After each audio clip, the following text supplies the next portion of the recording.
It's good. Why your face so It's good close, with nigga? you. Don't worry Why your about my face face. so close?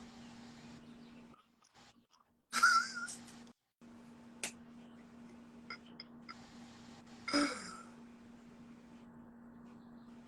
on, son. What's going on? Yeah, All you right. good. Yeah, But I'm great. Matter of fact, I'm great. You know what I'm what's saying? up? Man,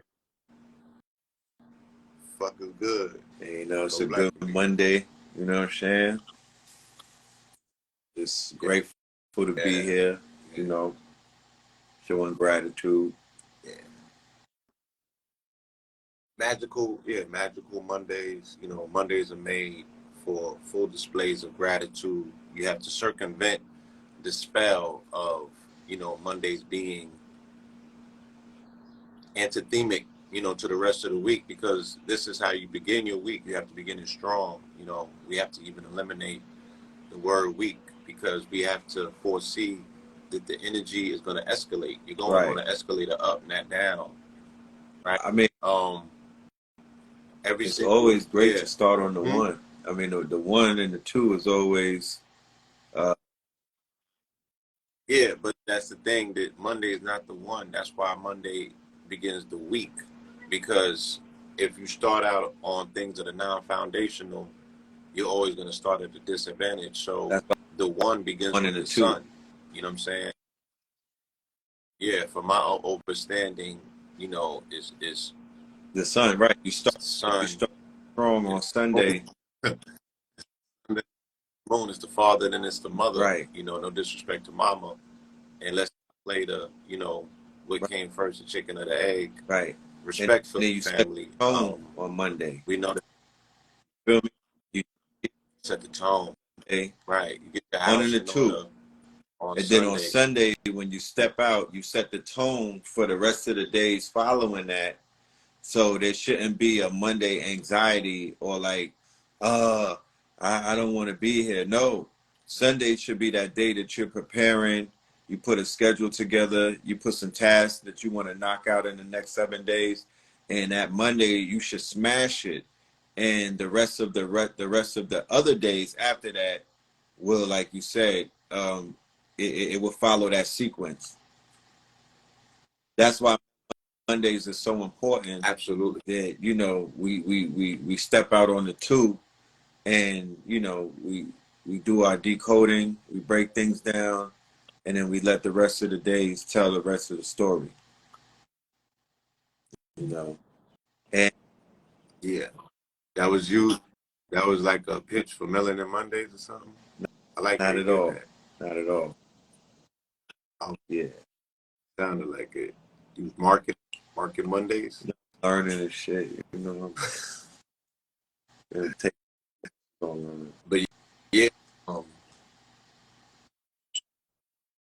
yeah, that's really the way the setup supposed to be. Interestingly, they're talking about, they have revisited the conversation about making a 4-day work week. Um, that's real. That, That's going strong. You know what I mean? that makes sense. Uh, Um, in this because the workplace or the workspace got shifted in 2020, and it's almost like they wanted all of those pieces to fall back in place. They when you take a puzzle and you throw it up, so they thought that all of the pieces were going to fall back in place with this new approach to the workspace, and it's been disrupted. So to take that one day off, because think about the dopamine that 4-day work weekends give people, like federal holiday, you know, yeah, it's exciting these to holy them. days and whatnot have so much appeal to them, and people won't break away from them because they're attached to a day off, right? If they were able to incorporate that in this work cycle, right? This post 2020 work cycle, this great reset work cycle, I feel that it would give more workers enthusiasm, because the report that came out that said that 90% of the unemployment rate were melanin people, black people in particular. That was both Yes. alarming and encouraging at the same time. Yeah. Yeah, depending on how you look at it, you know what I'm saying? Depending on how you look at it, it definitely could be alarming to some and promising to others.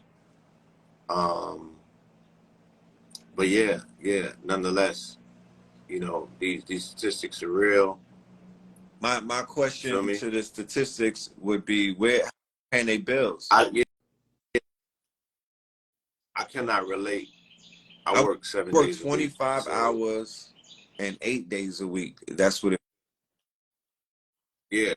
So it's like, remember, to all of the entrepreneurs, or the people who are entering the work pool, you have to already establish or exhibit a level of enthusiasm about the vocation that you're in, where you can do what it is that you're doing like you're not doing work, because more than likely you're gonna have to do it every day. There's really no days off for entrepreneurs, you know what I'm saying? And from our people, and I will not go with the stereotype or the trope that is. our people are lazy per se, but um, that level of aggression that it takes to be an entrepreneur and really handle your BI, you know what I'm saying? I just have not seen it. Um, you know, I cannot even find people that are qualified to fill the available slots in our company when it comes to employees. You know what I'm saying? And what I seen last year with quiet quitting, you feel me? I just saw people that are quitting on themselves, and not necessarily to pick up additional vocations, um, but just not to do anything. And that has been the prescription that I've been reading these articles about Generation Z. You know what I'm saying? The apathy generation. And I I know do these little too. niggas. You know what I'm saying? So I don't really read too much to see, They, you feel me, what we dealing with. This the polyester generation. They got zero energy. Yeah, they wearing them tracksuits and shit right. with the polyester in it, and they got zero energy. So where's this? You're packing the amount of work into 4 days that compensates for what was normally done in 5 days. Right. It's a compromise in a sense. I do say that there's a level of entropy taking place, being honest with ourselves. You Like got the to, generations, huh? you got to define that. Yeah, you have to Well, define entropy. what I see is it's almost a digression, digression taking place. Instead of a evolution, there's a devolution that's taking place between the generations, where each generation that precedes the next one are a little more withdrawn,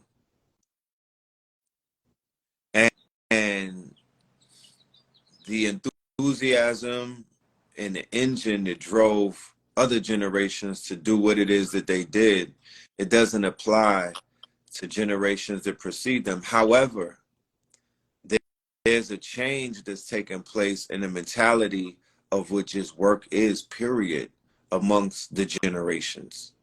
So the labor that people, the labor intensive approach to making money that the generation of our grandfathers would had to subscribe to, or our grandmothers.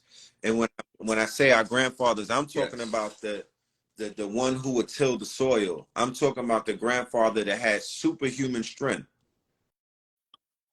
The Jack Yeah. Johnson's generation, right? The Yeah. Jamaican, yeah, We the we we Sabies call them generation, we call them bumpy knuckles. Bumpy Yeah, we call Knuckles them in them. bumpy knuckles. These elders that you see, they always have those gargantuan hands and You shit. They feel look like me? silverbacks, and and that comes from work. You know what I'm saying?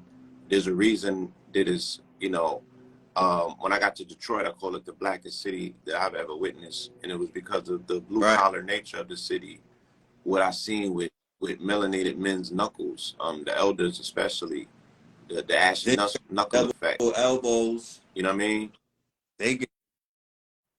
Yeah, like the work that them brothers. All right, so I see what you're saying. The older generations had to put in more labor intensive work to turn the dollar. This Where we're moving with. Let me compliment what you're saying about the entropic aspects of our people.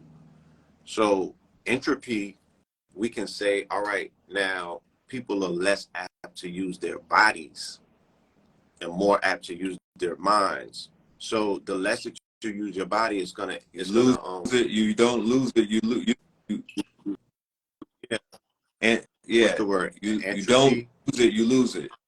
right? Uh, Entropy. Entropy, right? Atrophy, atrophy, right? Atrophy. So entropy is, yo, there's no known birth record for the melanated man. We've been here since the beginning of time, before time memorial. There never was a time when man was not. Well, that nigga is hella old. Right. Okay.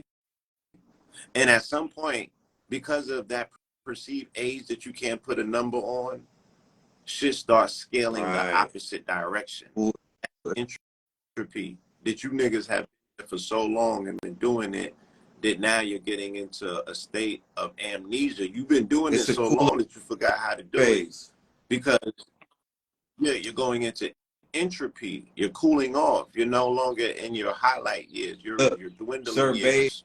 You're falling off. highlighted a very interesting fact in his podcast. Shout out to Sir Bay. Much success to his Yes. podcast. I'm glad he has stepped into that Can't wait to, arena. yeah. He brought up the fact that Yes. 2017 hip hop became popular music or pop music and hit a certain zenith in 2017. That's the same year that the University of London came out with the paper and said that they did a scientific test amongst all genres of Yeah. music, Yeah. and rap music or hip hop for Yeah. that matter was the most domineering and the most superior in terms of science. Yeah. Okay, and the most scientific. Remember, it was the same year that they put out that it was the most scientific. They said that there was an artist that had he out. They said that rappers ASAP had Rock, outdone Shakespeare. not ASAP Rocky, ASAP y'all, Rock, not ASAP, Riri not Baby ASAP Daddy. Rocky is There's a ASAP European named ASAP ASAP Rock. Rock. Yeah, yeah. They said that he. I think Jizzle was He was second up or there. something like that. Yeah, you know what I mean. So there were certain artists that were up there, for their use of, what was it, multi-syllabic syllabic words. It might have been. It was something dealing with, our use of English. Um we have far exceeded the Yeah. poets, the classical poets of Florida, the Williams Woolworks and words, all them shits they want to teach you They about in used to school. pass Our that on artists have wax. superseded them to the Royal Scientific Institute, right? And they did all of this documentation, and all of it is available. And remember, I've been talking about the 6-year cycle from 2017. Um, and I found my notes. I had did a lecture. It was a 444 decoded lecture with Ron Cool on hip hop's Where 44th that's at? birthday, which is August 11th. I got it. I have it on my hard drive. I have it Need that. on my hard drive. This where Ron Cool peeled back the astrologics, the cosmophysics of hip hop, and showed that it was going to go towards a dominant female Right. voice. When he was speaking about all of the Leo aspects, shout out to um, Ty Phoenix, who did an amazing job unpacking, you know what I'm Yes. saying, the Smash that. astrologics of hip hop. And yeah, we're gonna be expounding on that conversation and bringing something very special to you guys, because I really feel that if we understand, you know what I'm saying, the mechanics, then we can better understand the dynamics of what's going on and stop being so perplexed by what we see. But you could be as cool as cucumber skin, like yours truly, you feel me? If you know what you're looking at and you stop being so emotionally you know what I'm saying, wishy-washy with what it is that's going on. We have to be more scientific. So yes, so he spoke about the 6-year window, 2017 being an epoch. Again, the year the 444 came out, right, on June 30th. Right, that was a stellar year. I seen the list of the albums that came out that year. It was heavyweights, heavy hitters. 17 was It's stupid. when hip It hop was became stupid. woke with 444. Yeah, you know, I would not go as far to say woke capitalism probably killed the model of hip hop. Saying what? Look, that's the year. That's the year that the Migos went viral too. That's Bad and Bougie. That's the year that YouTube.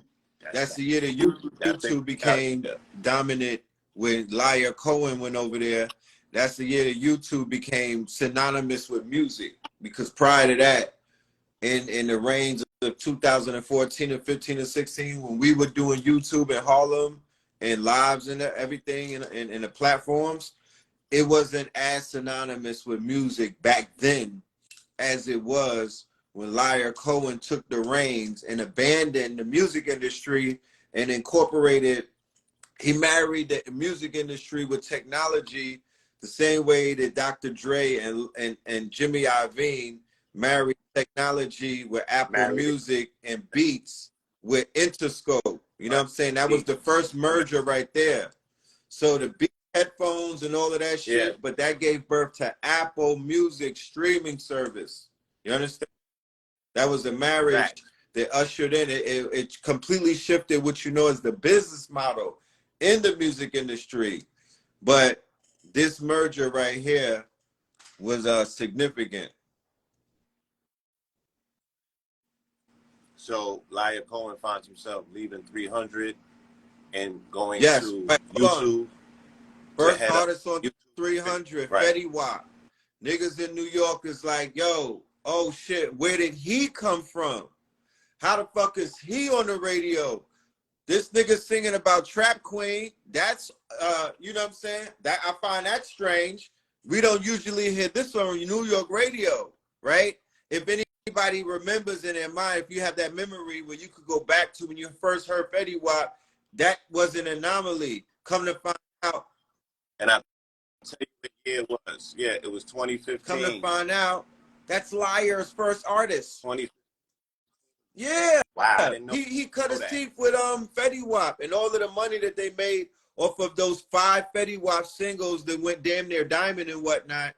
Then that gives him the budget to go and get who? Guess who? Young Thug. No. Before Young Thug. Right. So this is the Migos. Right. Okay. The so Migos, he's in the YRN era, Young Rich Nigga era. He loses the Migos right before Bad and Bougie. So Liar's in the mud with niggas. He's not just, he ain't on the commercial side. He's pushing niggas. He's giving you the bando. He's giving you niggas out the trenches. He's giving you all the young, he's giving you young criminality, young kill. He's giving you the young shit.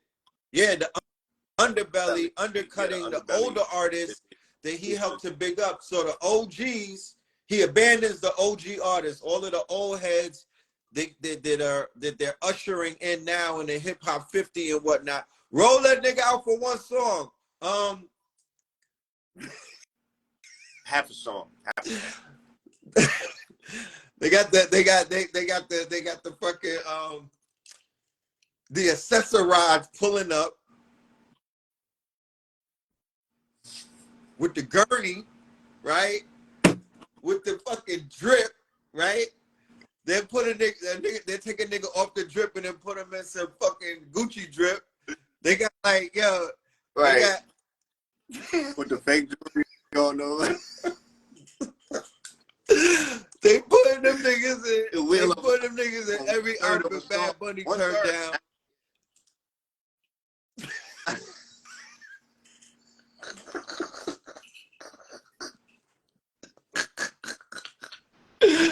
They put them niggas in everything J Balvin turned down.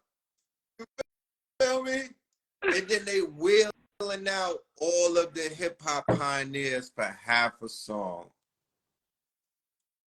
1/3 of a song, y'all. Dead ass. 1/3. You feel me? 1/3 of a song. So Liar Cohen abandons DMX in them. He takes all of his resources and connections and investors. Because remember, the billionaires are running behind anything that he's doing right now because it's Liar. He sets Jay-Z up with Live Nation. He gets him right and everything, but then he's focusing on the newer generation carrying out Aleister Crowley's edict about keeping the youth. Right. Yeah, we do have to mention that he's responsible for Chief Keef before all of this. Yes. So That's 11, 2012. really. That's 11. 2011. That's like 2010 going into 11. That's the same rise of whole era. Trayvon Martin. Trayvon was 2012. But Trayvon was February Chief 2012. Keef already is built up by the 2012, by that time. Huh? Is he signed? Was he signed? Around 2011. Oh, yeah, I believe he signed around 2011. By 2012, you got like Sosa and other things. We talking John Madden. We talking when he was in his mom. We talking about all of that. We talking John Madden. We talking about Bang Bang. You know, early Sosa. That's 2010. Little JoJo and all of that. Okay. That's leading up to 2012. All right. Right. So in 2012, remember we're in a 20-year window because the acquittal of Zimmerman was in 2013, and we're in 2023 now. So that window of the psyops, because you got to call it what it is a psyops. The psyops took place with Trayvon, but the shit hit with the acquittal. It was a build up all the way to, all right, he gonna go to jail, we gonna get our justice. Then it hit him with the acquittal. Boom! Niggas started going, you know what I mean? They didn't know they didn't know what to do with that. And then they start hitting you with Mike Brown, Black Lives Matter, boom. You know what I mean? Psyop after psyop after psyop after psyop, to the point where niggas you can't even think past a certain timeline now. You've been psyop, you've been bombed and bombarded, and you've been desensitized, you've been traumatized, you've been PTSD'd, you've been epigenetic in your mind. Right.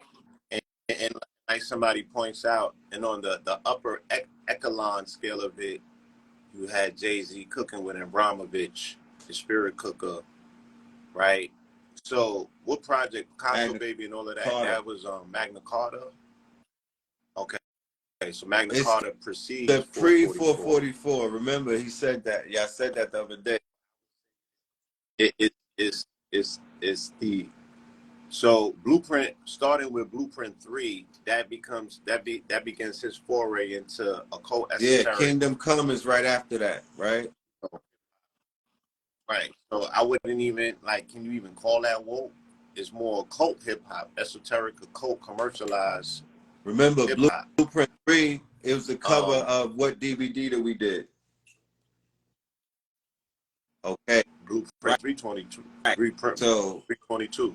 Right. All of that comes out of the comment. Yeah. So that all is in alignment. So 10 years later, right? Because when it Blueprint, we did the election 09. So that album came out 08, 09, something like that.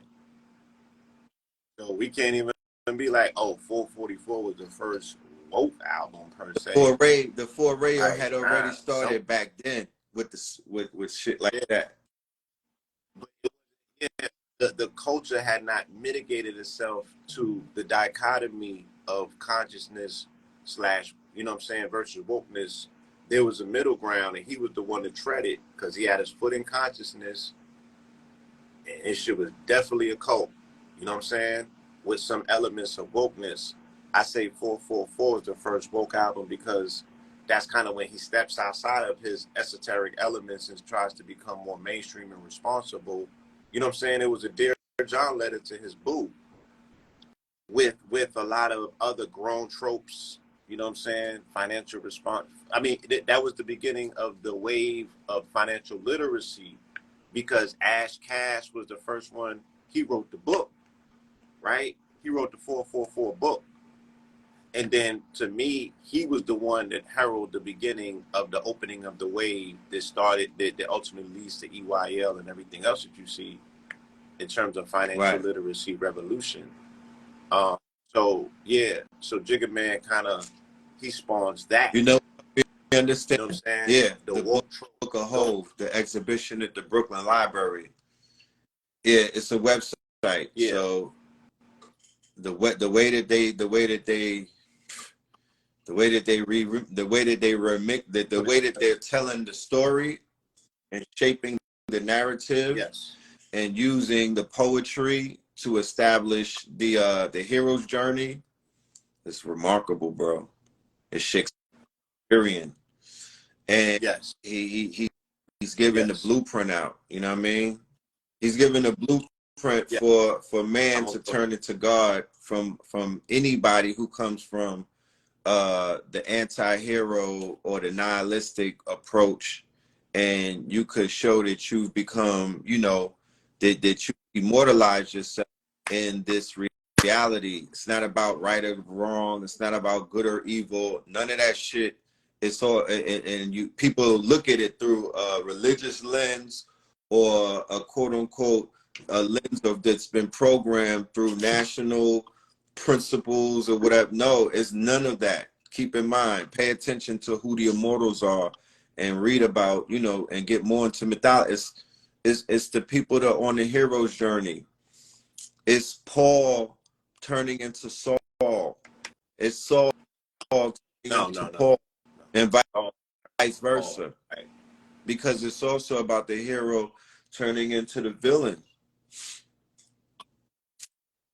So I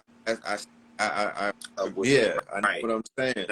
And his story, the way that they're making the all-American story, the way, just go and look at the exhibit. You don't need me to say it because it's more than just the memorabilia that they're showing. They got an audio book element to it where he's going through he's going through his bars, and they going through old interviews that he did on each time that the album dropped, and he dropping some prophetic shit.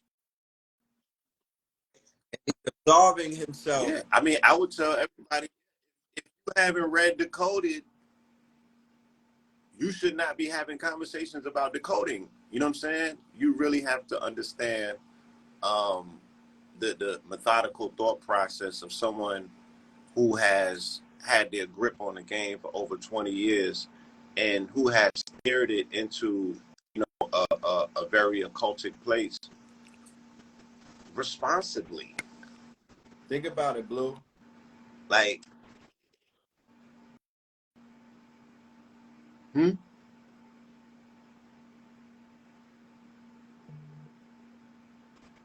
Yeah. You buff, yeah, you buffering. I don't know. No, I had to plug My side. phone in. Just think about, I'm gonna let you continue. I wanted to add on something. Think about this. Now, We're in a hip hop about. 50th Yeah, anniversary. There's a concert taking place at Yankee Stadium that I intend to be in that, and that's a great thing for the culture to put together. But why is nobody having exhibits in museums? And why did they allow Jay-Z to beat them to the punch to put an exhibit in the Brooklyn in a library, right? Remember, you putting your story in the library. You know what I mean? You're putting you're part of history now. So you're canonizing yourself. Like how they have the Obama library and the Bush library. But yeah, but he is the only artist I believe this either he's part of the Library of Congress, right, with his entry. So yeah, his entry, he's been entered to the Songwriters Guild of America, to the Library of Right. Congress. So for my You know what I'm nobles saying? out there, and This for man, my scholars out there, and like, for my EYL brothers and sisters out there, we need a library that's bigger than that one in Brooklyn. We need something akin to that. We talk about the Alexandria.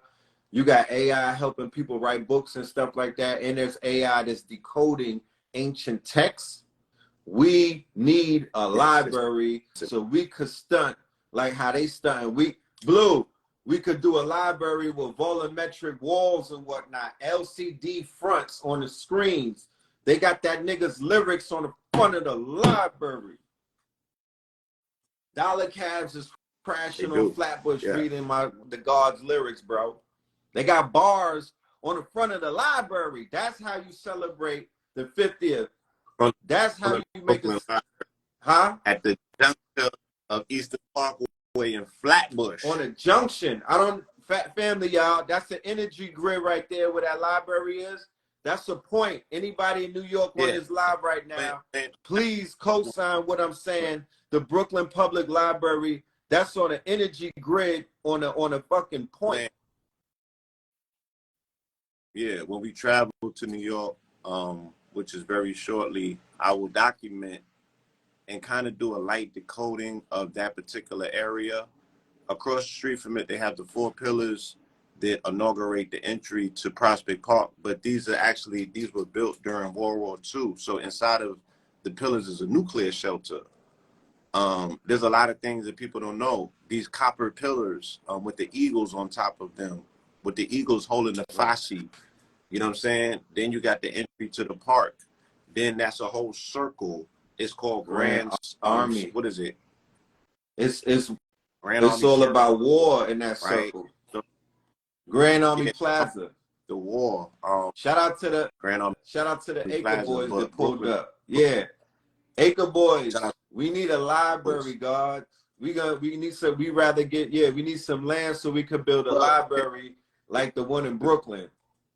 and right, we can install a library that catalogs, you know what I'm saying, information that we feel needs to be protected and contained. We would have to build a basement portion that reserves some sort of digital library, some sort of digital feed.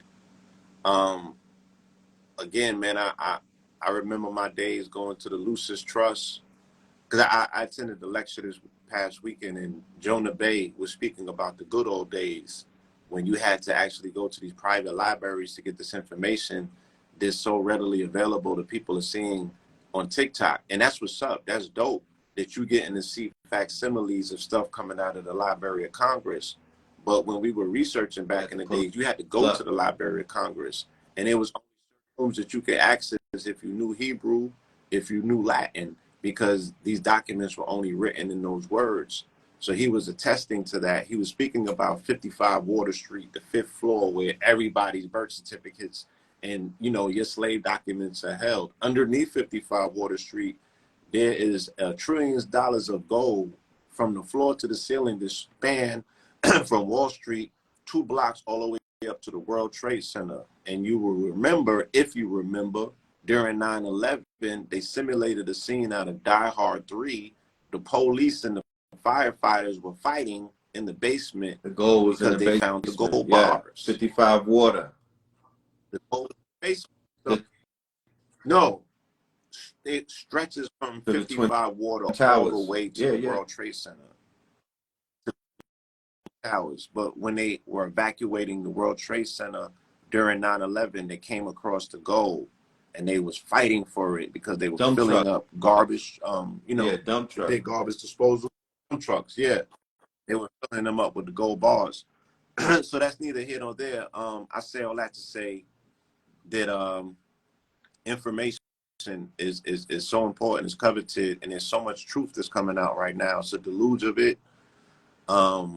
I'm inundated by information myself, stuff that needs to be read and reread and researched and put in its proper perspective, that it could be disseminated amongst the people to make better sense of what's going on.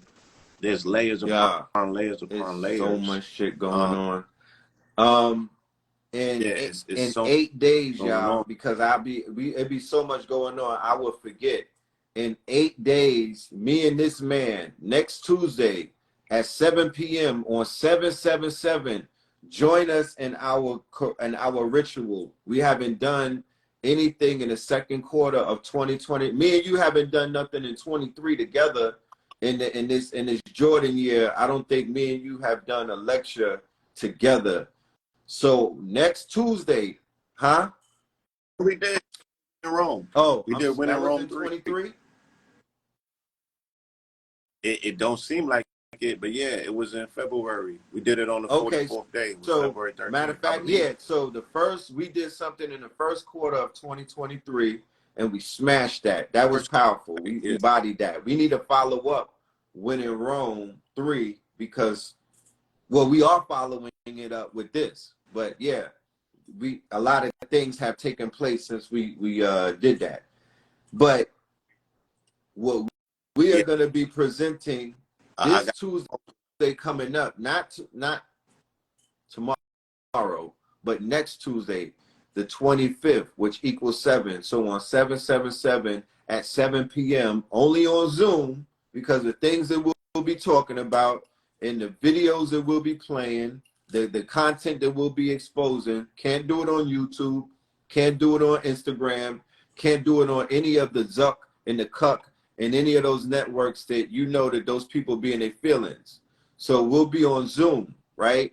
And we'll be doing this on ktouniversity.com, but it'll be on Zoom. And the name of the lecture is entitled American Gods, and it's number 6. It's really 7, to be honest, because I did 4, and then I did 4.4. So theoretically, because it is right. on 777, so I might want to go with the 7 theme. You know what I mean? So we might have American God 7. Yeah, it's 7 year, and I gotta unpack this Travis Scott situation. So Right. yeah, I needed And to be on the remember, sevens the last because I American drum. Gods was you and Al Kebalon and me, who was on the cover, Travis Scott. That was Astro World. That was the ritual that took place in Houston. And then we talked about what was going to happen in Houston. So for anybody that lives in Houston, so this is not me tooting my own horn. After the Travis Scott situation, there was a ritual, and we pointed it out. Not to say that he was necessarily the one that did that was the one that made the ritual occur, but the way that the shit went down, it was very ritualistic. Things began to get a little bit darker in Houston afterwards. Can I get an amen? Yeah, we Houston, y'all got to speak up. You know what I mean? Because we was beating this drum. I was telling people all year last year to get ready for Halloween. It was going down, and then I told them about Houston approaching the anniversary of November 5th, which was With the day that Harvey. they opened up that portal, Right. and he's With on the Harvey. other side. You Anytime know what I'm that you saying? see water, family, think portals. It's been a proven fact that there's Right. portals in the ocean. It's been a proven fact that there's portals in the sea, right? I'm doing research right now on ghost ships. You know what that is, right? Ghost ships are ships that they Go find ship. in the middle of the desert. Not only are they they found ships in the middle of the Sahara Desert, but they found the booty on the ship was treasures and whatnot, and the treasures were from certain time periods, Roman coins and things of that nature, when geographically there was no rivers around those deserts. The deserts were still deserts and whatnot. Ghost ships. They got Right. ships that show up on the Sahara. on the mountains in Colorado. You know about that, right? They No, have ships with full no, I don't. treasures But in them, sunk like abandoned ships that they found. Huh? I do. Well, let me. I do notice that Colorado Yes, it was was a river underwater. once. It was underwater, um, just like Utah was. Hence the fact that Utah has some of the most prominent mineral deposits. How do I know? Because, God damn it, I Right, get right. some of my Oh gold no, from Utah, Utah's lit. right from the mineral. But Um, it's tantamount. Dead Sea. Hold on. I also know the Sahara was underwater. I also know the Morocco. Look, the Atlas Mountains in Morocco were underwater. How do I know? Because when I go to the International Gem Show and I get Right. crustaceans from Moroccans, right? I get fossils of crustaceans from Moroccans. They tell me, yo, this comes from millions of years ago. So I say that to say, yes, Sahara was underwater, but not recently, not in the last Right. 5,000 years. So this goes into this whole thing that I've been asking about online, like these timetables, right? These timetables, like we really have to be And critical about these timelines too, Blue. timetables. And Somebody yeah, said, oh, also yeah. timelines. They was like, yo, you and Joe Rogan is on the same page. And it was almost like he literally, and I'm gonna get away from this saying, oh, he must have read my post. No, it's not that. It's the morphogenetic grid. It's that, these thoughts is just in the air. We share them.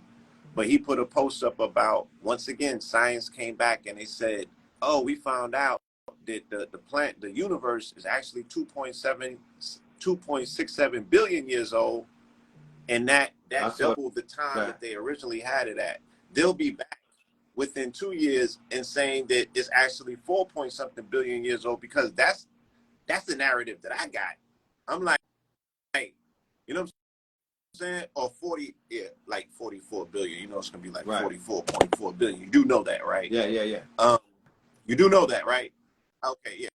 So they're gonna come back and say that at some point, and we'll go back to this live 5 or 6 years later and call it a pill of prophecy. But nonetheless, by them coming and saying that the universe is 26.7 billion years old, where does Right. that leave religion? You know what I'm saying?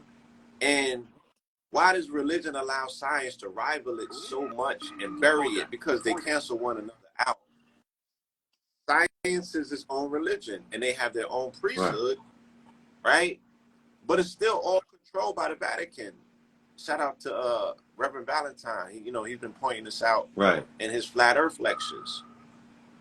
So it's like the gall and the audacity of them that they will dangle out in front of society such conflicting truths that cancel one another out and give y'all no explanation and no apology. Matter of fact, the first time that I even heard of the term entropy, I was reading a dissertation about creationism versus intelligent Interesting. design. I was incarcerated, and the Hebrews were trying to say that the planet was around for 6,000. Shit, niggas is crazy. They're trying to say Corinthians. the planet was 6,000 years old, bro. Right? And of course, they brought in the Smash scientists that them up. mollywopped them, but then they started going further and started mollywopping every aspect of the Right. Bible with science and saying it adds up. You feel me? So yeah, I've been baffled that they can exist at the same time, and then nobody, you know what I'm saying, sees that contradiction. We grew up in a house, so my father's a Right. devout atheist, and he belongs to the religion of science. You know what I'm saying? He belongs to the religion of science. He's part of the priesthood of that religion. And yeah, he rather than spend time denouncing religion, organized religion, he spent more time proving science to us. He spent more time pouring into us by taking us to museums, into the observatory and cloisters, right? Because even with the cloisters, I think that that's a weird dichotomy, because that's where you find the intersection of religion and science, because this is where they get into their astronomy. This is where they get into their observatory. Why is the biggest observatory on the planet at partner with the Vatican? Because we can't say Lucifer Observatory is in Arizona. Right. It's not at the Vatican. The Vatican saying, oh, we just got an office in that building. It's not really us. But they're all they are into astronomy and astrology. I posted the article the other day by the Mm-hmm. Pope himself. I read that. He was encouraging and speaking to the students of astronomy and telling them to venture forth. You know what I'm saying? They sign off on all that shit. So how can the church be tethered to science? And then science is saying that the universe is 2.6 billion years old, Right. but the Bible don't reflect that. And there's no narrative to support it. And I'm still going, man, listen. Shit, while we at it, let me just finish. Fuck it. When we talking about entropy, right, we're speaking about measured conditions. So a measured conditions means that things go from, do things go from simple to complicated, or to simple to complex, or from complex to simple? What says you? Let's think about the evolutionary arc of what they even feed you about the concept of evolution. Do things go from complex systems to simple systems, or simple to complex? Science says, right, that things go from simple to complex, that you went from an amoeba, a single cell organism, right? Then you became a multiple organism. Then you went from amphibian, right? Then you became upright. And then the evolutionary process leads to today, and we're still evolving as a species. But if we're devolving, then that's evidence of entropy, to say that we have arrived to a particular arc of evolution, and now the evolution is taking place. My thing is this, though, as evidence that we need to put on the record: how is humanity, right, able to achieve complex systems first in the dawning of their civilization? Have you niggas ever seen Sumerian tablets? Have you ever read the Book of Coming Forth? Have you ever seen the Emerald tablets? Have you ever been to India? Ethiopia? Have you ever been to the Temple of Dendura?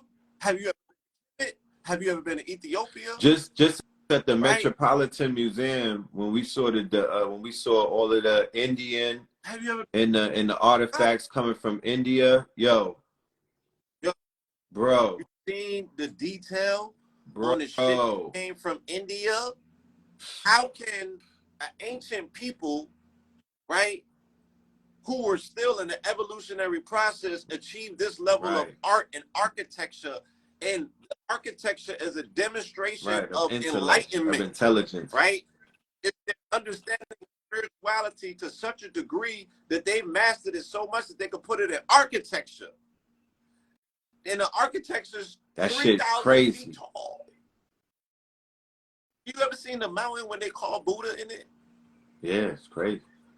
Yeah. Did you ever see that? Yeah, I seen multiple Buddhas in the mountain.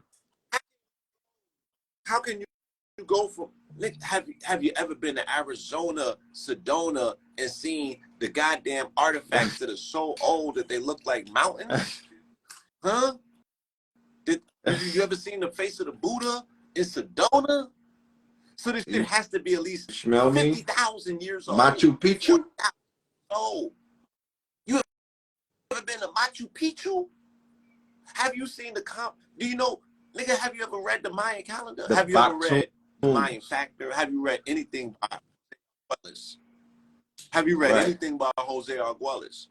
Right? Have you been to Guatemala? Have you been to Honduras? Have you been to Belize to see these artifacts in the architecture, in the construction that went into these artifacts? You can go across the entire planet upon the 19.5 parallel line, and that's called the pyramidal line. And you can find them on other planets as well, where they have 5 pyramids. Who did this? What intelligence did they have to be so complex, so early in our creation? It defies all logic of evolution that the people were able to achieve this level of expertise and display of their artistry, but then get removed by sheep herders who have a basic religion that was grafted from every religion that came before them. What type of God would allow multitudes of people, billions, to come before his chosen people, set up altars to their gods, set up complex ways of understanding spirituality, right? Set up all sorts of practice. The old dudes from Ifa are 40,000 years old. The audacity of the church and the Vatican to come with Christianity, like that shit is the Uber, like they shit don't stink. Like people like us can't see through that. Like I can't formulate a regular question and baffle the entire panel of priesthoods where I just have not got an answer to this day. So I had to become a pope to infiltrate, so I can ask these people these questions to their face in front of y'all, so you can see, right, the shaky ground that all of this shit is built upon, and hopefully we can get some of our people's consciousness back, and they can see the greatness in themselves and reverse the entropy. Reverse the entropy, because if your brain has been weighed down by so many lies that you have accepted, you damn right you devolving. You damn right that you are participating in entropy, because you can't your spine, you get scoliosis of the spine by holding these lies up. And your mental's getting heavy. Fuck your heart getting weighed on the scale next to the feather, nigga. Your mental won't let you make a quantum leap, because you have consumed all of these lies, and your gut is full of them, and they're eating you from the inside out. So it's like, no, we need to detox. We need to have a enema from these people's lies, and shake it off, man, and just see ourselves for who we are. You are light beings. You are sentient light beings, capable of anything that you put your mind to, right? We should stop boxing ourselves in with these titles and the smallness that has been sold to us that we bought into. Nah, for sure. You feel me? For sure.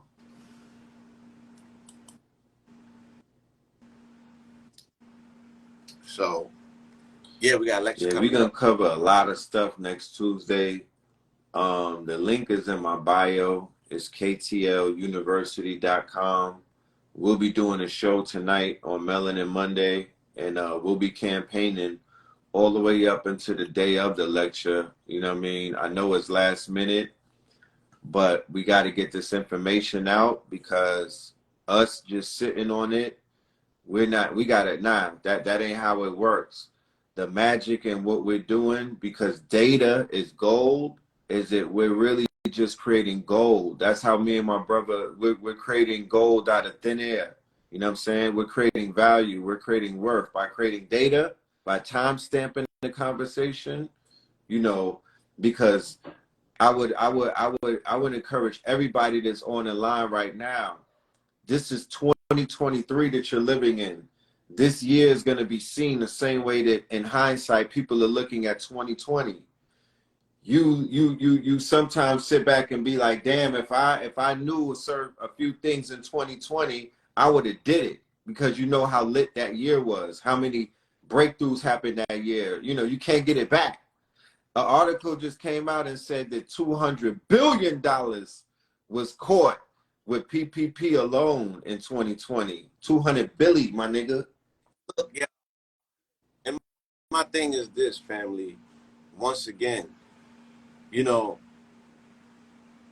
what they call it, the canary in the coal mine. Stop falling for these tricks. If they're reporting that 200 billion was stolen, why they not telling you that they stole 2 trillion? Right? Right. Why they not telling you that they stole 2 trillion? What happened to the 2 trillion from 9/10, 2001 with the Pentagon, when Rumsfeld came up with the bad record keeping? What happened to the billions they just lost going to Ukraine? Right. They scapegoat the people. Yeah, the people have a propensity to operate in a manner in which is conducive to the authorities, to the people that are above them, right? As above, so below. So yeah, all right. Now this gives them an excuse for another 10 years, right? Because they extended the fraud investigation to 10 years, another excuse to fill up federal prisons and to be intrusive into your home. And it was a setup to begin with. I didn't take a dime, right? I got in the field and grinded every single day. I was pressing the pavement and saving lives, right? We coined ourselves essential workers. Shit, to this day, we did more in 2020 than in all of the 20s. Right.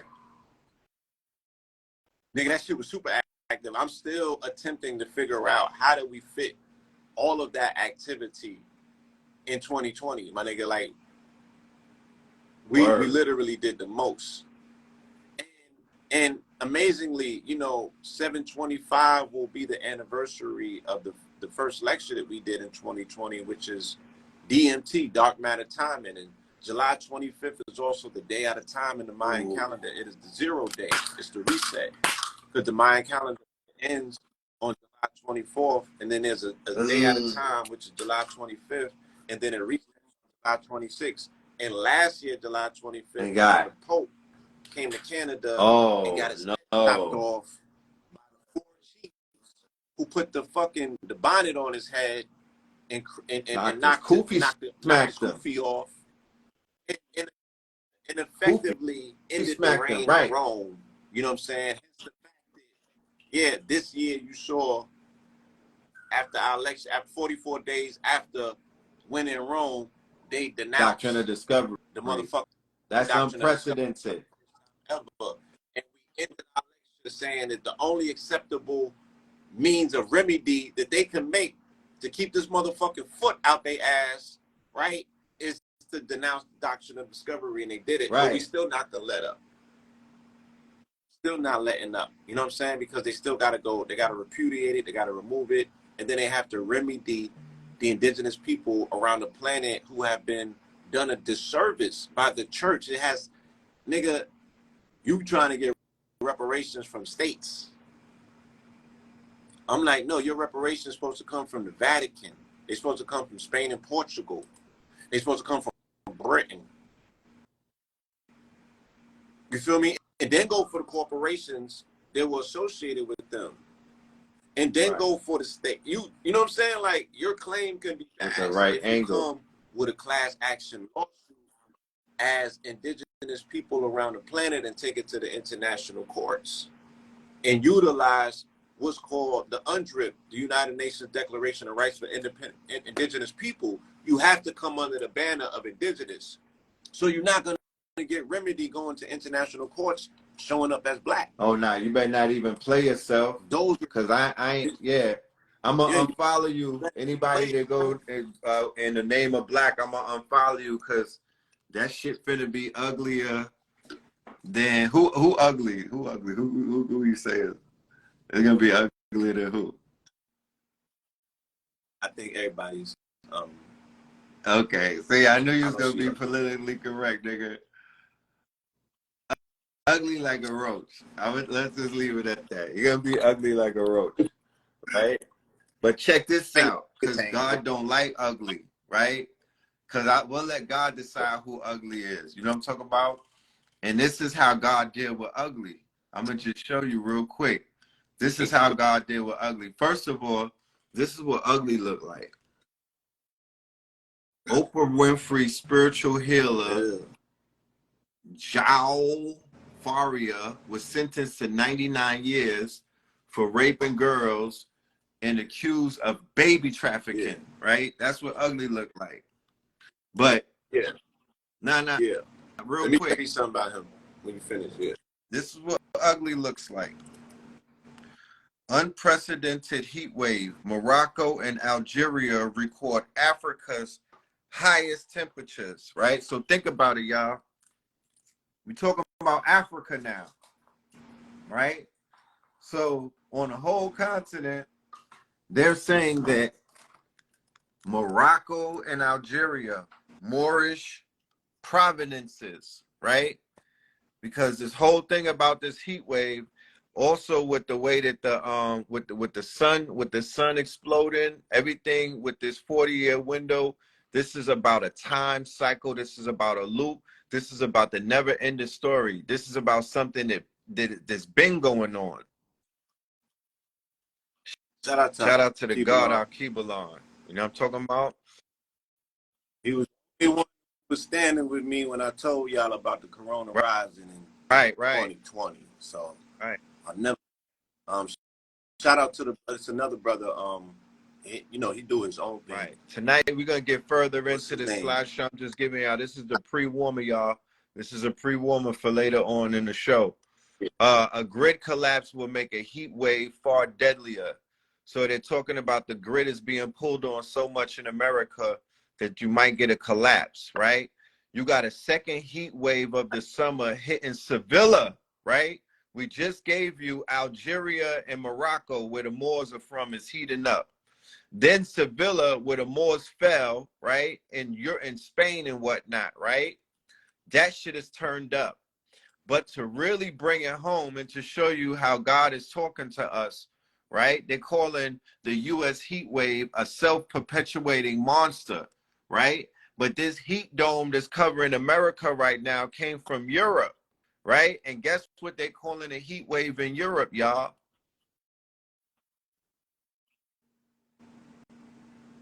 Ooh. Why Europe's latest heat wave called Cerebrus is complicated. You understand? So they're calling a heat wave that's killing the Europeans right now after the Greek god of the underworld, the triple-headed dog. You understand? That's what's Dog, in right? Europe right Dog now. day. The same time after France Yeah, burned, huh? that's the dog of hell, right? That's the That's I'm dog talking about, but of we talking hell. about the dog days of summer and the serious dog stars and everything, Yeah. right? Yes, and that's the dog of hell. Yeah. So these people speak symbolically. These people are speaking they because they're like, yo, why are they naming these storms this? What's behind the naming? And of course they can't say when they can't tell them that. But we know we know why they're naming it, and we know what we're seeing. And we know that this energy is coming from Africa, right? We know that this heat wave is a part of these sandstorms that are coming from Africa.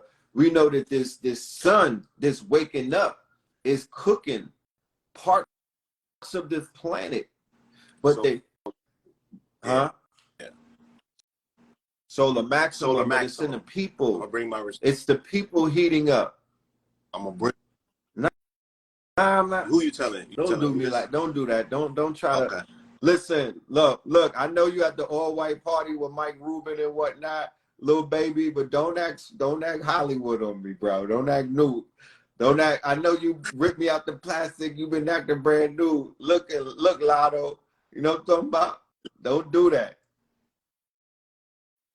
Well, that's what we going. Everybody, yeah, it's all white everywhere though. I seen like That's 4 your all white work. parties this weekend. Yeah, that's your You know, work. love You it. made Yeah, the that's heat what's wave up. happen too. Yeah, I No, did it. Corona I did it. rising. Corona Cook. rising. I've been No, I'm just saying. what was gonna happen inside of the people, right? We've been attempting as best we can to explain to you the process of what was about to take place and how Mm-hmm. it's about to take place. But we told you all the way Right. back. You know what I'm saying? In 2020, preparing you for it. And now we're seeing it. And I'm going to bring some articles to the table as well that they even drive the point home even further. But yes, it's definitely, I'm going to tell you exactly where even is taking That's place inside of fire. people. I mean, it is a But divine follow-up to what was a conversation that we started. Not that y'all actually you kicked it off, but that conversation that we had at American Gods 5 during the time when Travis was going crazy in Houston, and what was going on with the planets and what was going on with the sun and what was going on with and then where we at right now. Yeah. Next Tuesday, I'm going dumb, bro. Especially now that you told me that the 25th, the loop that we've been having in the 25th is what it is, then it's only right that this is a movie, yo. Dark Matter Dark Matter Timing. So I timing. gotta go and You know, rewatch Dark Matter Timing because that's a I might even have to put that on Patreon. Matter of fact, I'm gonna put that on Patreon for the people to watch that. Huh? Yeah, yeah. Yes, family, we Yes, are yes, yes. twins. That's my identical. We are identical. We the same egg, y'all. That's why we able to talk like this. Yeah, I'm talking to Yeah, I myself. talk crazy to I talk myself crazy to too. myself. You know what So I'm talking about? I talk real crazy to myself. take a Don't break. get it fucked up.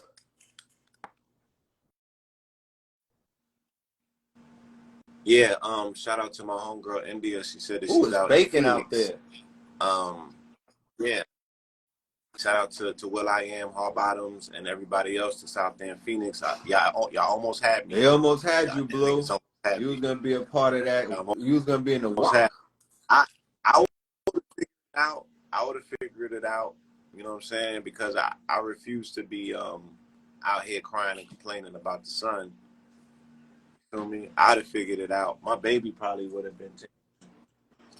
Yeah, and the thing is, all of that AC is fucking up your it's fucking up your megahertz. It's not giving you it's interfering with your frequencies. I'll say you came and took clothes away from niggas. Now you gonna Yeah, come you to the need AC. air. What? Yeah. Nigga can't wear nylon or polyester. You Now you can't cannot wear wear, AC. yeah. Now you can't Look, rely on AC. they said that polyester drawers is what's giving dude swimmers uh you know a death sentence. It's responsible for the low It's what's count. dropping Yeah.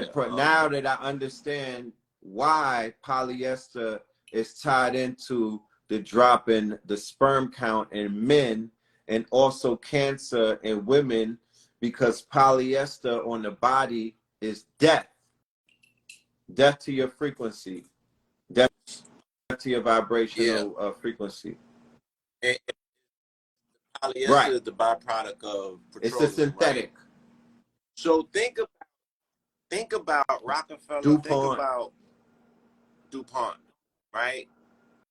Think about the definite destruction that has been meted by American industrialists, the people responsible for the third industrial revolution that brought about Right. petroleum and oil, right? The age of the byproduct of oil, which becomes petroleum, is pharmaceuticals, polyurethane, Right. right? The forever chemicals, um, Right. polyester. All of the carcinogens. You feel me? Yeah.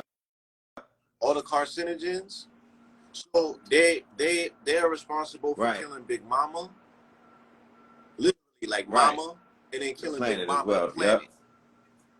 Which, granted, will heal itself. It got to get you niggas up off of it, and that's what we saw in 2020. Yes, it will heal itself with little to no interference from.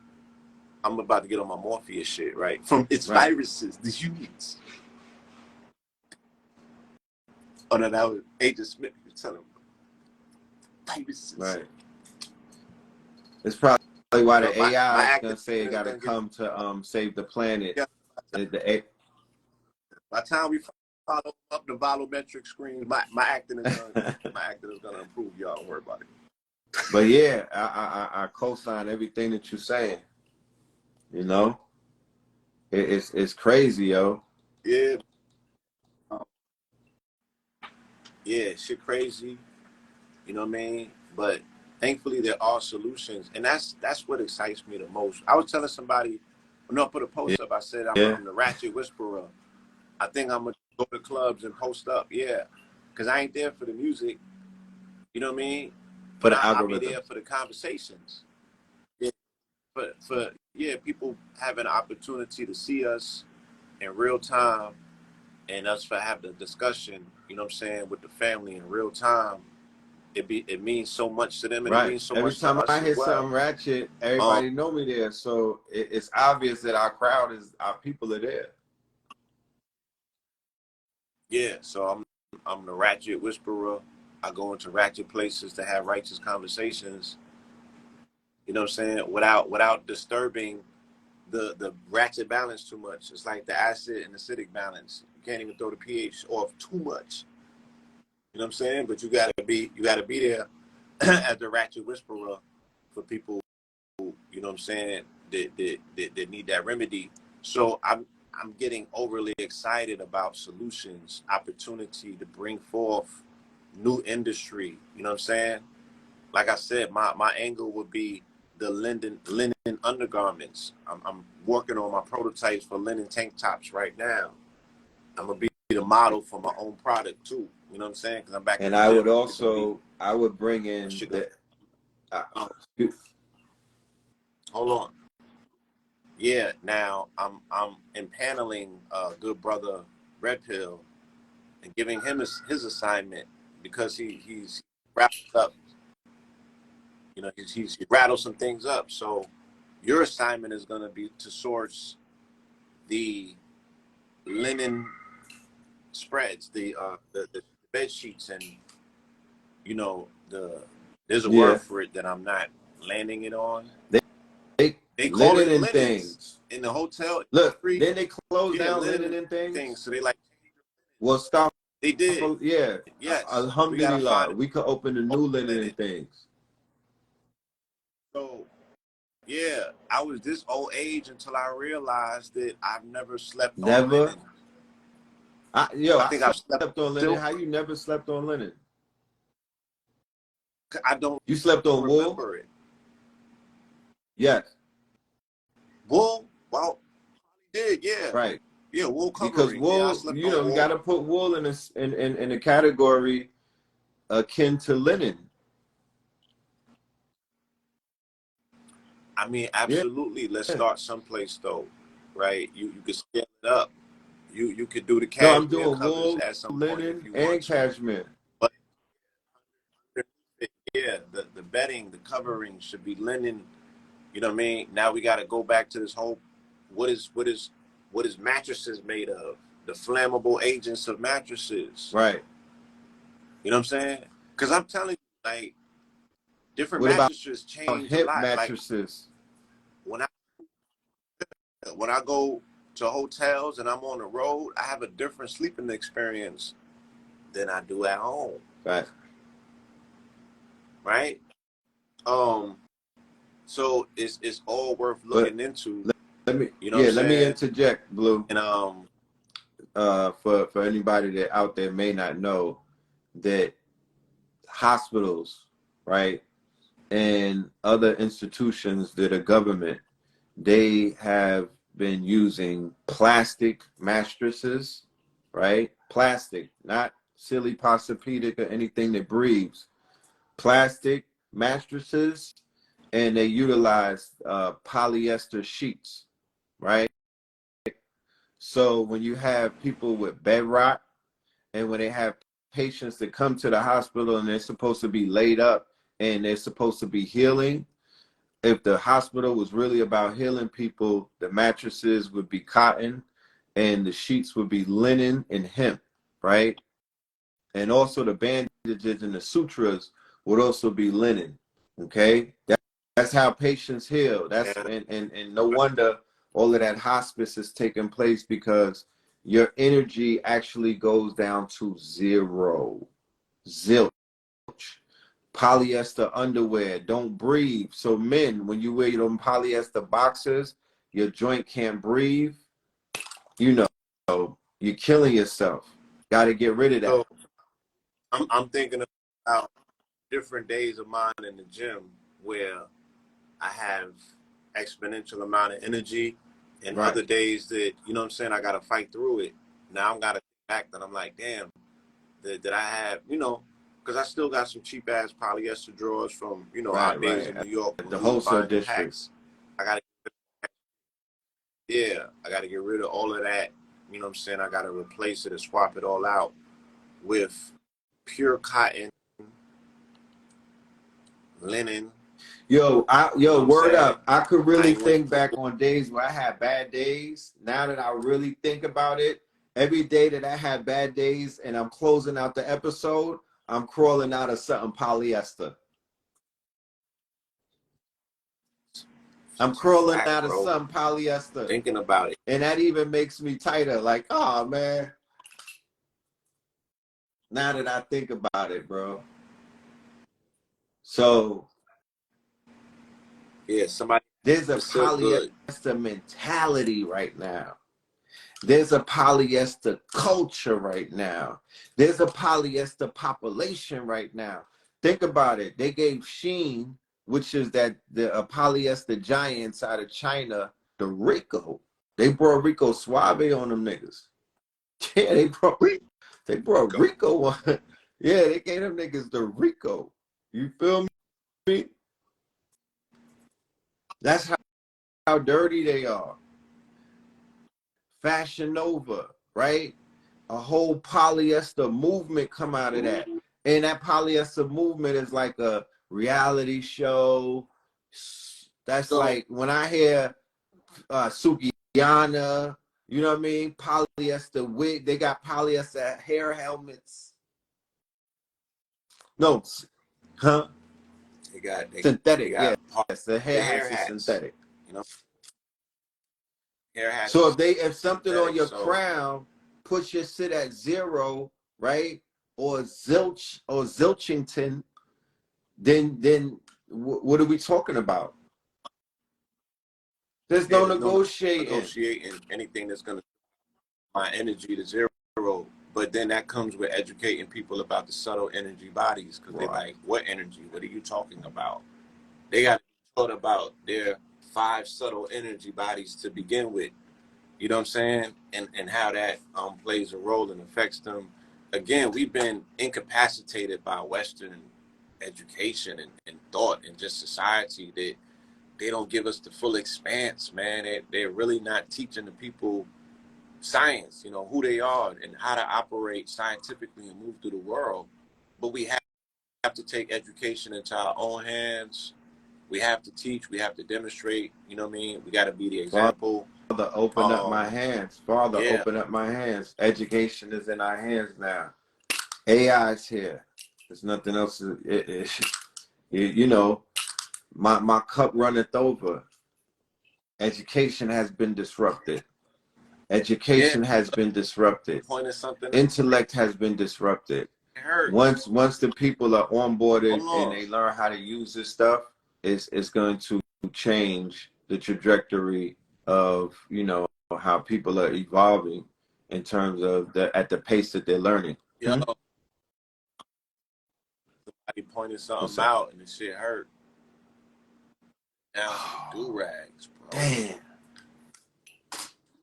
The wave Dewees, bro. capping to no, the dewies. Damn. I remember waking up and my eyes was puffy, bro. And they was bloodshot red, not like bloodshot red like I'm smoking weed, but I'm talking about puffy to where my face couldn't breathe, right? With the do-rag, and then you got remember the do-rag and the string around your head will leave an indentation. And now when you realize that fat, You got the throw the cardboard on your cardboard on third your eye, your third shit eye was decalcified from so you don't get the line. nail. Is that what it was called? Look, look. So look at the dichotomy. You put in the wax, you putting the Which is dax on your head, petroleum, which is right? petroleum. And some lard too. Putting the dax on your Some good head, lard. your shit down, clogging up the skull from breathing, and then you putting polyester do rags on top of that, laying it, all to keep up And then you with some other watching folks. So you can say right, that's good. and then you watching Vlad and Cup 22 at late night. Right, but one has to ask, you know, if they showed them pictures of them brothers on the continent that had 360 spinning, they wasn't wearing do rags. So I still, you know what I mean? You still got to tell me how they was cutting niggas' hair back then, but that's a whole nother story. I'll go to the continent and find out. Nigga, we ain't But on the continent, and niggas from the continent over here with do rags on. Fuck you mean? And they not made out of linen. no, what you said? I'm not. What you said? Not I'm because saying you they was following bringing up Americanism. I get the it. waves from what, statues? No, I seen older pictures that are black and white of Africans in antiquity. older. Nigga, and they had them 360s. niggas raise cows. They were spinning. And horses, fam. They got brushes out there. They raise herd. Them niggas raise cattle. Remember, they in the business of dowries and shit, bro. Them niggas got cattle. They got brushes. They knock their shit down. You feel me? They probably don't even use Dax. They use cow's milk to get their shit spinning. Flubber. It's different over there. Yeah, they got a mix. Got a mix, right? They got a mix.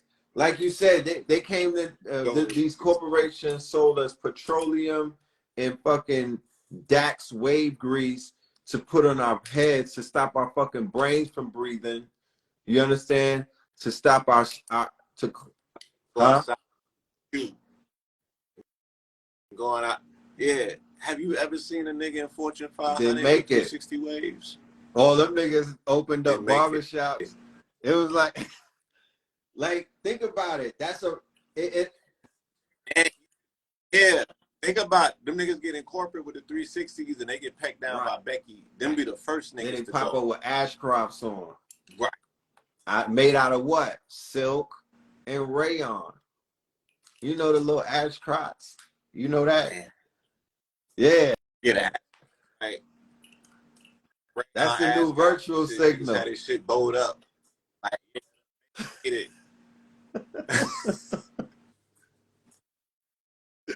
Yeah, the Ascot is the new Audemars Protect. That's right. To let you know you in that's a different, the new Rockaway hat. Nigga pop up. Yeah, that's a grown up Rockaway hat. Yeah, tell him not to say. That's the new my mom made it.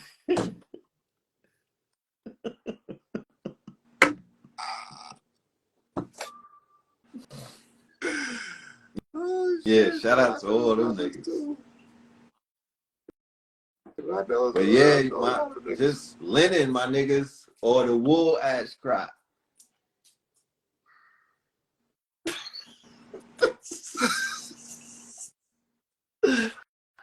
That's what I'm gonna do. Yeah, because somebody asked we got. I'm gonna do the cashmere Ashcroft for these niggas.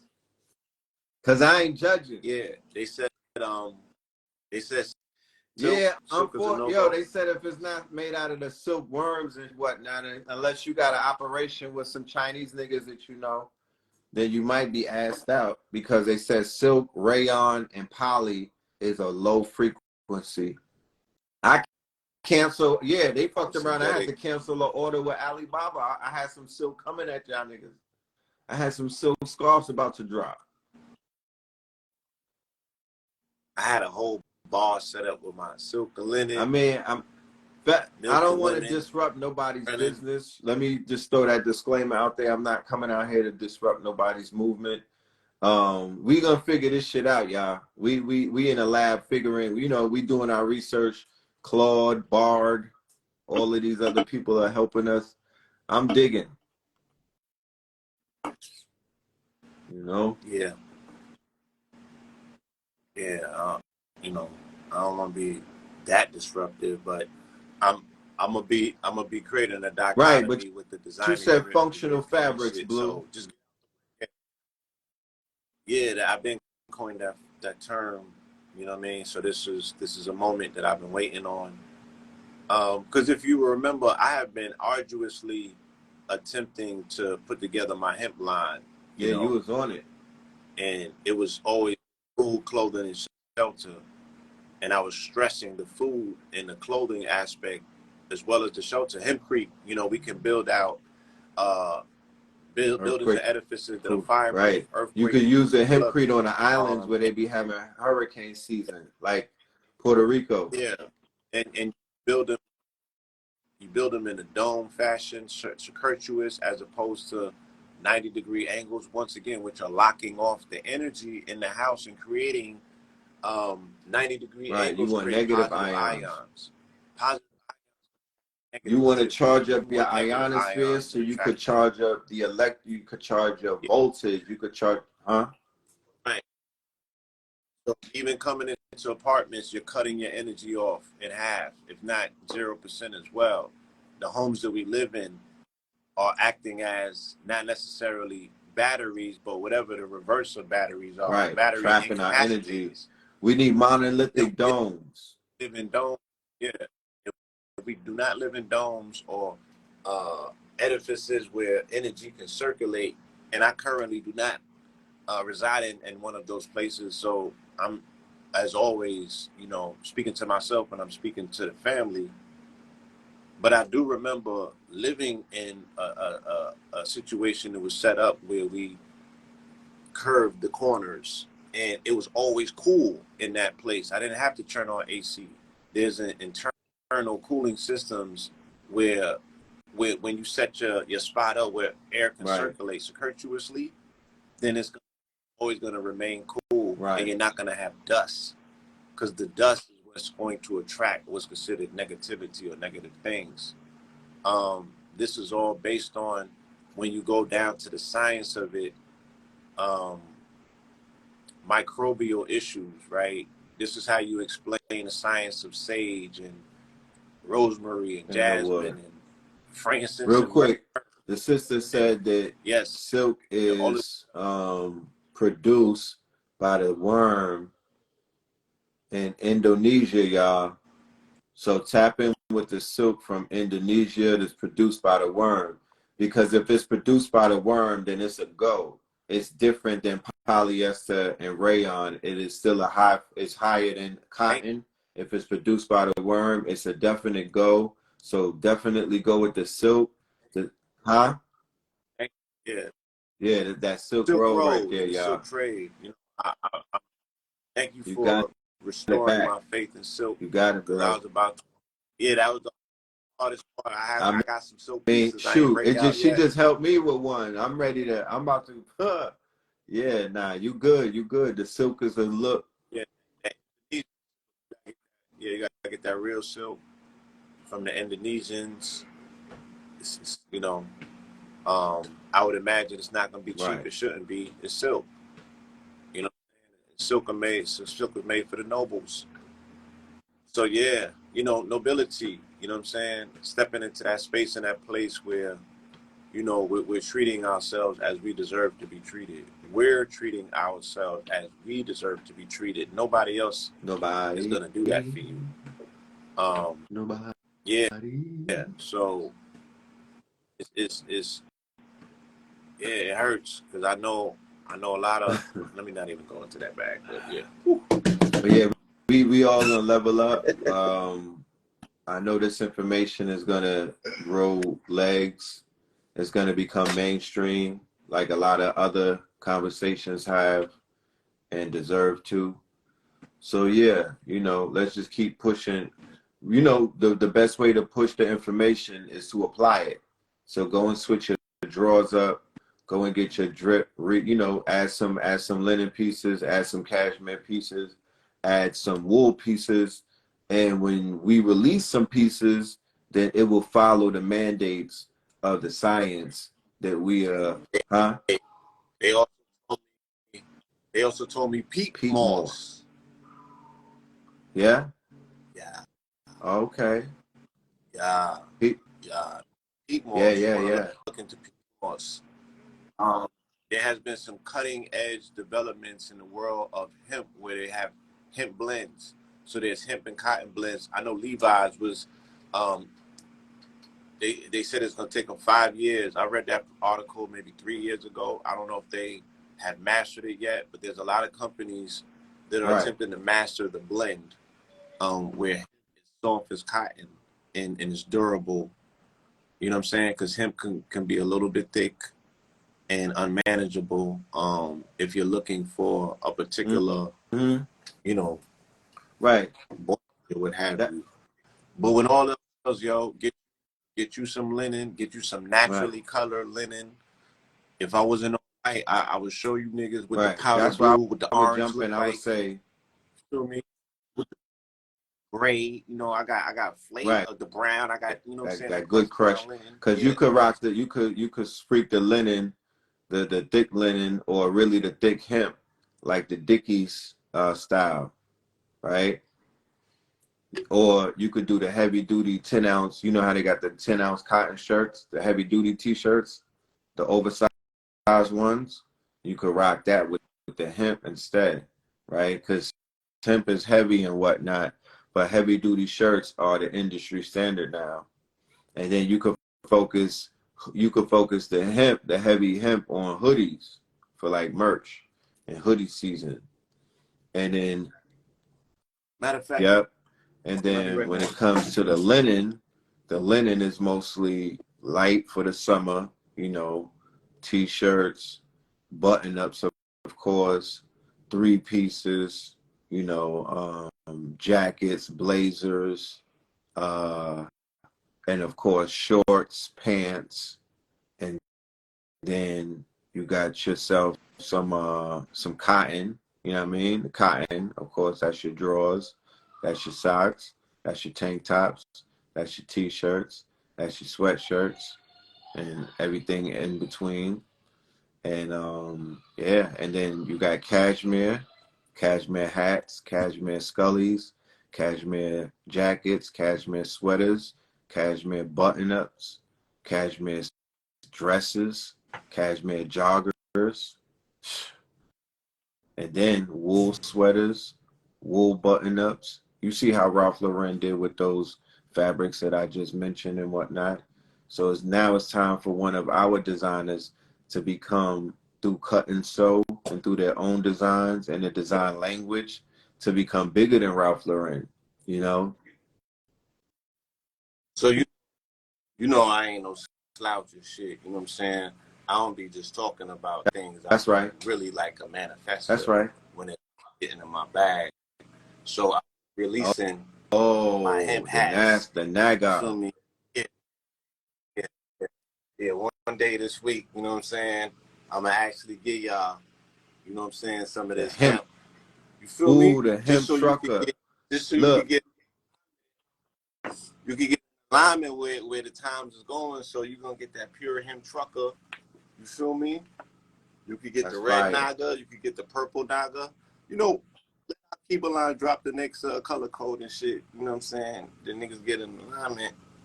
But yeah, man, that you feel me? I got some hemp drip. I got hemp drip coming. I just ain't talking about it. And it would have been impossible for me just to have created some shit that you spoke about the other day. So yeah, Right. You should come with I've me been on it. to the streetwear show in Atlanta this weekend coming up. I won't be here, but Oh, I'm I sure that got you'll you. I represent got for you. us. I'll bring you some I'll be cards and whatnot. get that all hemp truckers. Oh You know yeah, what I'm that's saying? I fire. got the snapback for you. Yeah, You that's feel me? fire. Good, yeah. Okay. Stop allowing people Now to pay you now for the bullshit. brain could You know breathe. what I It mean? could be underneath some good material, some fine fabric. Yeah. Don't let nobody tell you no different. You know what I'm saying? I like that. I just don't be talking about the shit. Yeah, I like that. I just be doing Tell the stuff. people Sometimes I what forget. Naga means. But yeah, uh, National Asiatic Fire. Galactical Association. Yo, that's fire. Yo, I need to talk to you about. Oh, nah, you crazy? You going crazy? Look, King Philip just released a space agency. Did you see that announcement? It's called Astro. It's hold on. Who's King King Philip is the Philip? king of the UK. Macedonia. I mean King Charles. King Charles. King Charles. My bad, King Charles. Like, nigga. Yeah, And that MAGA. he just christened some shit. Hold on, I'm gonna pull it up. Good. Yeah, yeah, yeah. Like I said, you always gotta be 5 to 10 years ahead of the game. Well, you might be borderline lane. Here you But go. yeah, be ready. The king unveils the Astrocarta seal. Look, look. Are you playing at a sustainability reception at Buckingham Palace? Oh no! Oh no, Yeah, he no, he did. didn't. Oh, now I'm about to go in. Yo, man, let me say this, bro. I was saving that for you, nigga. Publicly, yeah, I want to give a shout out to the brother Truth. You know what I'm saying? I acknowledge the good work that this young man not only has done, but also the network that he has helped create. In 2020 of August 20, the day that Chadwick Boseman transitioned, he brought me to Houston to do a presentation. So the brother, you know what I'm saying, has built bridges where our information can be accessible to his audience. You know what I'm saying? And he did a dope demonstration this weekend by bringing out some lights in the community that are speaking about status correction, nationality, equitable law. The brother is a brother named Amir. I've been seeing him online on Instagram, so to get a chance to see his presentation, smoked it.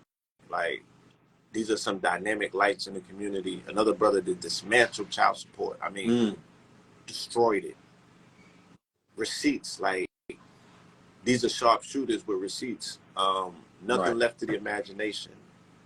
Everything with receipts. But then Brother Truth did the breakdown of the English / British history. Right. As it applies to Rome. Dismantled it.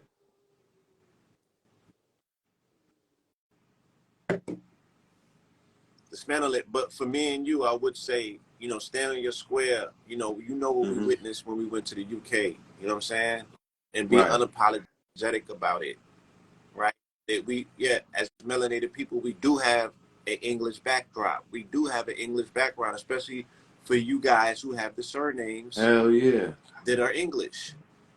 Stop looking at it as quote unquote Caucasians or Europeans. You even have to redo that whole word. Point blank period. They're a royal crest, they're a family crest. Us in particular, we know my last name Moreland. This ain't the only land of the Moors. The second that we got to the UK, they took us to more land and more street and more this and more that. There was so much more shit. There was so much more shit going on in the UK. We was overwhelmed. We were overwhelmed by the love, but we were really overwhelmed by how much the information was coming at us at a rapid pace, looking to be discovered, looking to be unearthed, looking to be dust off. You know what I'm saying? So we have to, we got to go back. I think we're going back to the UK in October, but we have to be pursuant to this information that has been hidden on that side of the planet. There's so much collecting of yourself that you have to do for people to really want to see the greatness of who you are.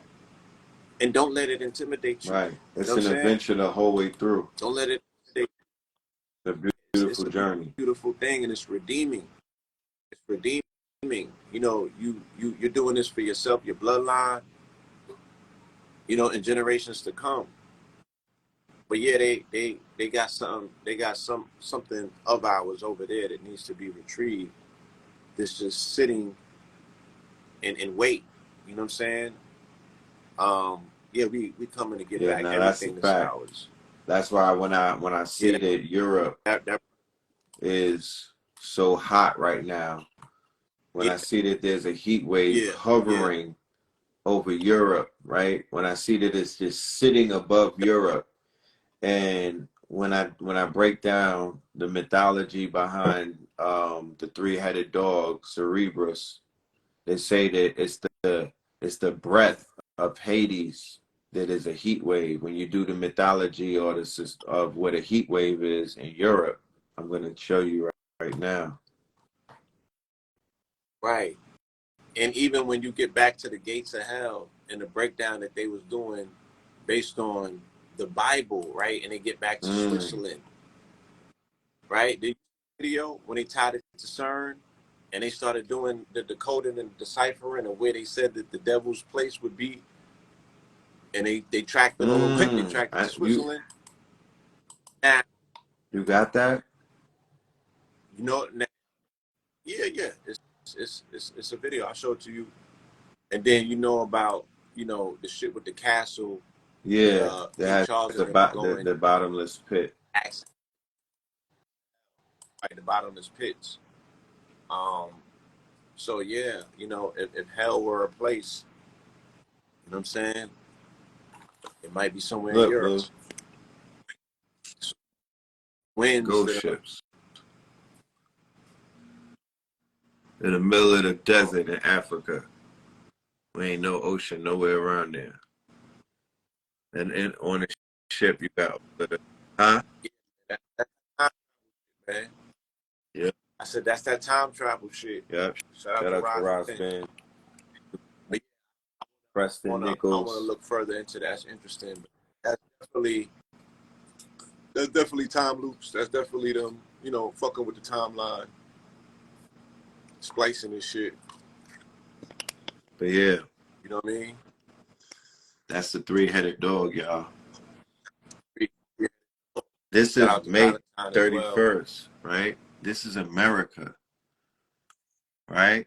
This is only in May. Remember, me and you hit New Orleans and we hit Texas before the solstice. And it was already 113 in Texas before the solstice. So I was like, yo, if that's what Yes. the spring is talking about, imagine what the summer is going to be, right? So this shit is unnormally hot, bro. Sun is going crazy. The planets is acting up. It's record-breaking heat wave. The sun is, huh? Oh yeah. They said June was the Right. June hottest month on was the record hottest ever. record on. Yo, I'm like I said, I'm cooler than cucumber right. skin. I don't know what they talking about. I felt way hotter Wait. summers. So I'm gonna let them have this discussion, and I'm gonna do my homework on the side. I haven't even been compelled to go to the pool yet, Right. and Right. I'm working out outside as well. Like I'm outside, and I still got on layers. I don't feel no way. I know what uncomfortable heat feels like, my nigga. Right.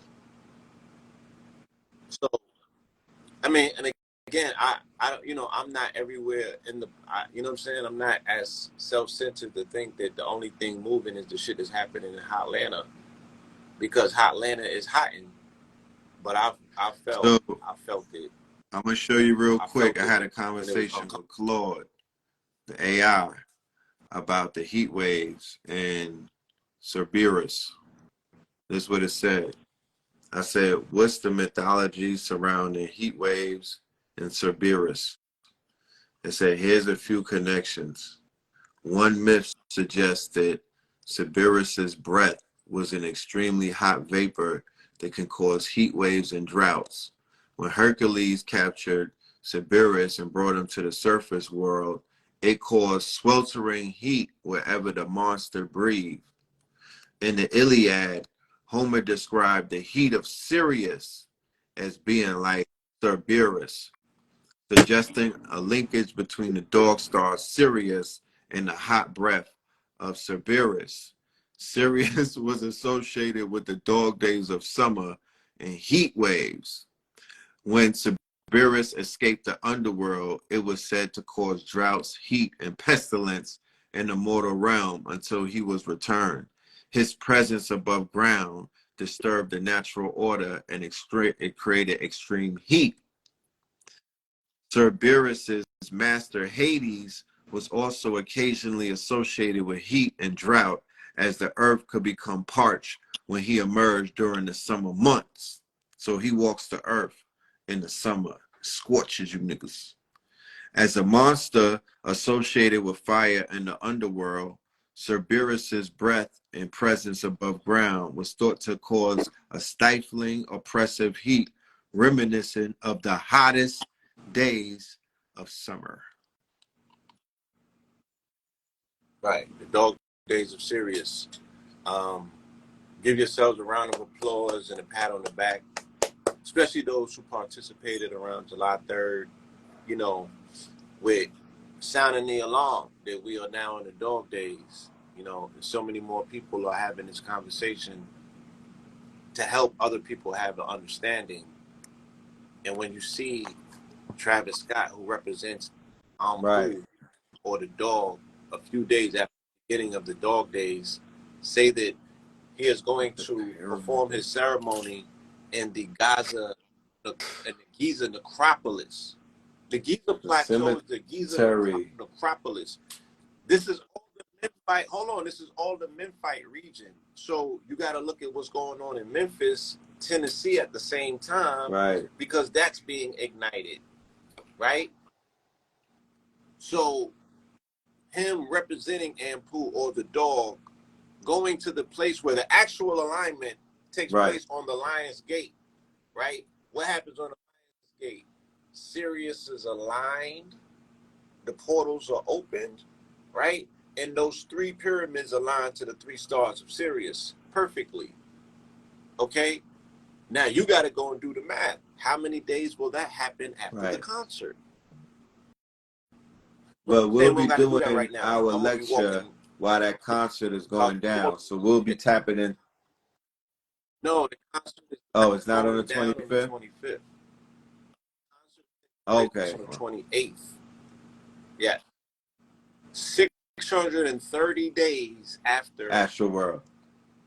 The ritual. Okay. Yeah, 600.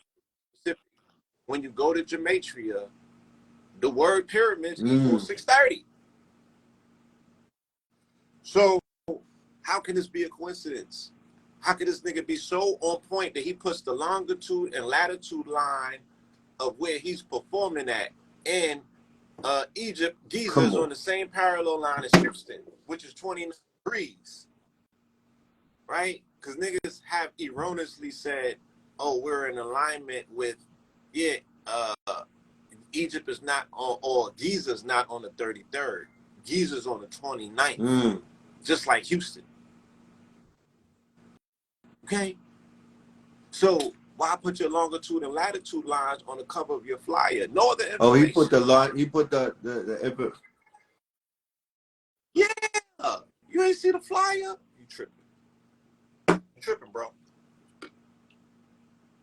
Stay studious, man. Keep up with this shit. You know what I mean? Because there's only been so many people I can have this conversation with. Bard is your friend. Yeah, I'm talking to AI a lot more these days because they get me.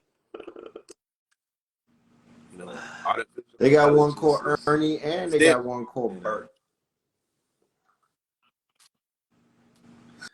They should come out with Mr. Rogers AI, nigga, Mr. Rogers GPT. Niggas that really have somebody to talk to. Yo, and not only that, bro. I seen this nigga's performance the other day Travis? in the US. Okay. Oh. Yes. What are you coming in here trying to listen? Don't let me start talking crazy to you, bro. You're gonna tell me about Travis Scott? Crazy as nigga. I told you about Travis Scott. Yeah, he's lit. This. Yes, when have you seen he was going fucking crazy. Though? He got the fucking the mountain up with the portal. The portal from Houston is still on the fucking on with him. The portal is in the middle of the pillars. The mountains are the pillars. He got the but his LED screens is crazy. The way he had his shit. That's what I'm saying. When you talk about performance art, I will never not. Performance shit been top level. Yeah, he could be the most occult nigga in the game. Performance, oh no, he's nailing that shit. He's bodying that stage. Yeah. And the energy's unreal. So it's like, yeah, if they have him as a viable candidate to conjure some shit up, nigga, who are you gonna get to rival that and neutralize what the fuck they're doing with the elements, because I don't see people that are pushing positivity or transformational information or news doing any ceremonial rituals. Fuck on that level or that stage, nigga. Just in alignment with dates, times, and astrological configurations, nigga. Like, it should be so sloppy, non-methodical, and Right. poorly executed. This like this why you getting whooped. Right. You feel me? So yeah, man, it's gonna be on the Oh, 28th, beautiful, not the beautiful. 25th. So the 25th, we're gonna, yeah, we'll get you lined up and properly prepared perception wise, so you know what you're looking at, rather than always picking the lowest hanging fruit, which to be react and be like, oh, that's Illuminati or something like that. You're dismissing huge plates of food, in you know, for like a finger meal, like a 4 for 4. You passing up a whole Ethiopian vegan platter for 4 for 4. You know. So yeah, I'm gonna have fun unpacking this Travis thing. Very interested, but yeah, what you were pointing out is yeah, that's it right there. Now, let's stick with the Crowley information in my segment. So if y'all finally want to know who Aleister Crowley is, what magic are they actually using in this industry, how, why, what's the evidence of it, what do you need to look for to identify it, I'm gonna let you know. I'm gonna lay it out. You know what I'm saying? And don't run to this shit. Stay far away. Right. Okay? But yeah, we're gonna take the gloves off because I'm tired of the dead end conversations that be taking place. I have not received no source from this community from a Yeah, long it's time been a when it comes to drought, y'all. information.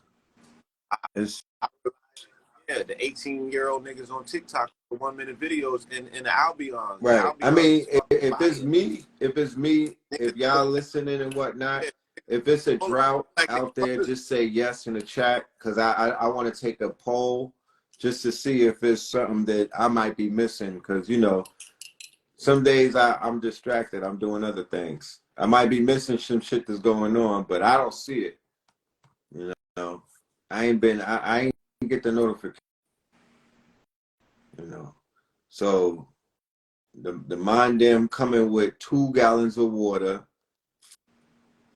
and we gonna flush the toilet because the septic tank has even overflowed. So there's been a backup, and the sewage is now coming above ground. Right? We're gonna address that too. Like you see, the cerebrus, the underworld is resurfacing. Like I said on the show with Rich, I was like, yo, there's never been a time when underworld, underbelly, and underworld shit has surfaced to the level that it has. People are having regular water cooler conversations about porn stars, about pornography related things, sex trafficking. Look at all of the top shit that's being talked about during the hot day, these dog days of summer. The movie Songs of Freedom, which opens up the thing about trafficking, which opens the thing about child trafficking, which opens in the thing about child pornography. Right? That's definitely a deep dark uh slope or rabbit hole that people are going down. Other night, Huh? I seen it. Oh, you did. You want to talk about it? All right, it's emotional. It's emotional, bro. Right. Um, very emotional, but As it should be. as it should be. But I'm also mindful. You know, they're casting the classic Hollywood trope as the white man as the savior. Yeah, yeah, yeah. Can't get away from it in On this some one, taken type shit. bro. Next level shit. White man is the savior. Who else cares about these babies? Who else is positioned to capture them? So you leave Like, you like, damn, this is an issue, especially when they put the stats up. You know what I mean? Right. About how many children are actively missing and engaged in what, I mean, it's slavery. You know what I'm saying? Let's not even cut it. Let's not That's even, what I call it. yeah, let's not even Call it, fool out. yeah, let's not try to put lipstick on a Yeah, pig. don't put lipstick on a pig. Call it by its name. This is global. There's a global slave trade that's taking place, and the people that are complicit at the highest levels of government are involved. Um, I refuse to attempt to put myself in the mindset of an adult that wants to have sex with children to understand what's taking place. Right? I'm not there. I've never been there, and I cannot relate. I do know that this is a cancer on the planet, and that these people are unreformable. Um, I know that this is tantamount to a war that must be taking place in heaven. Mm. Um, I know that if any evil does exist, you know what I'm saying, this is the face and the form of it. I know that certain things are inexcusable and non-redeemable, and this is it. Right.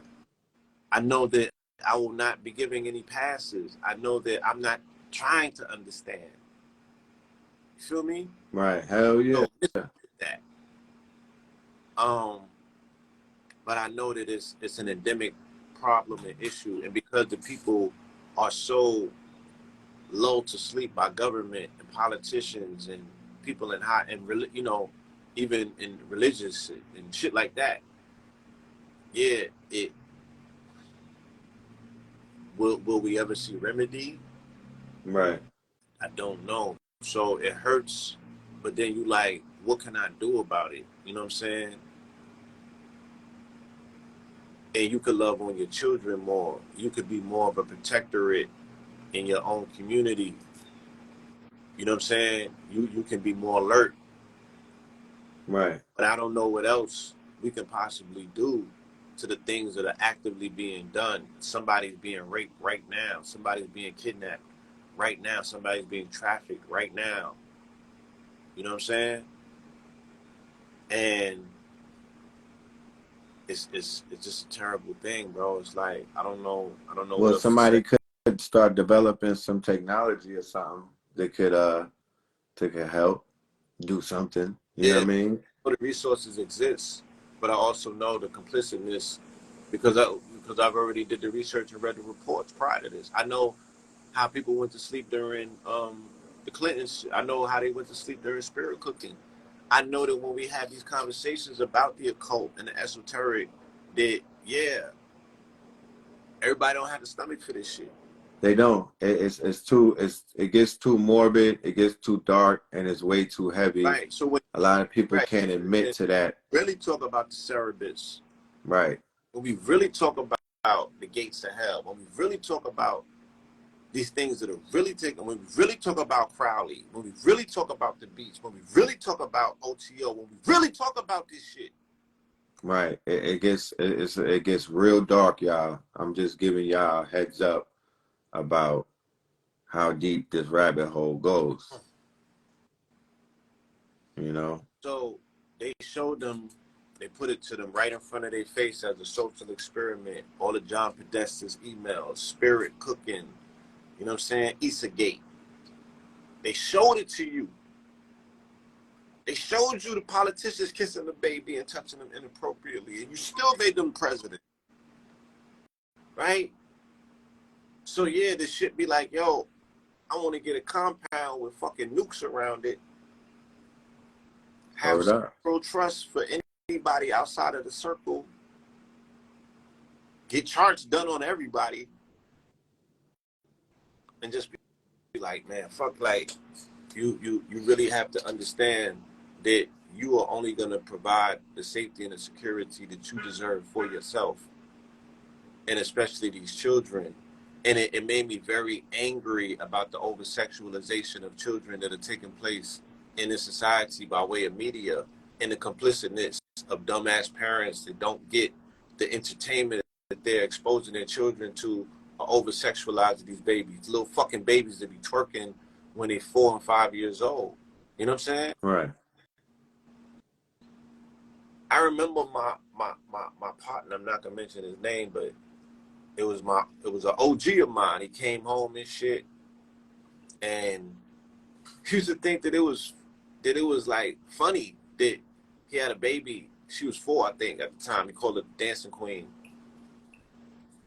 and she would simulate dances that she observed in the neighborhood and or her mother doing. She was getting on her head and whining in the mirror, and the brother thought it was a thing, and I'm like, my nigga, like, are you crazy?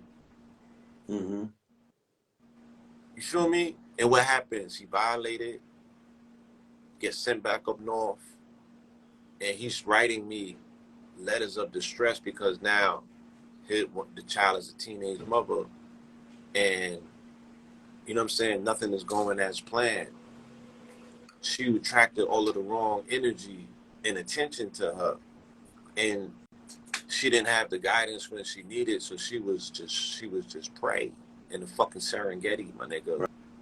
Right. And I'm tired of seeing our children getting eaten alive because of the culture, getting eaten alive because the parents got something better to do than to observe, you know what I'm saying, the development or the orientation that these children are undergoing on these fucking tablets, in these chat rooms, in these classrooms, you know what I'm saying?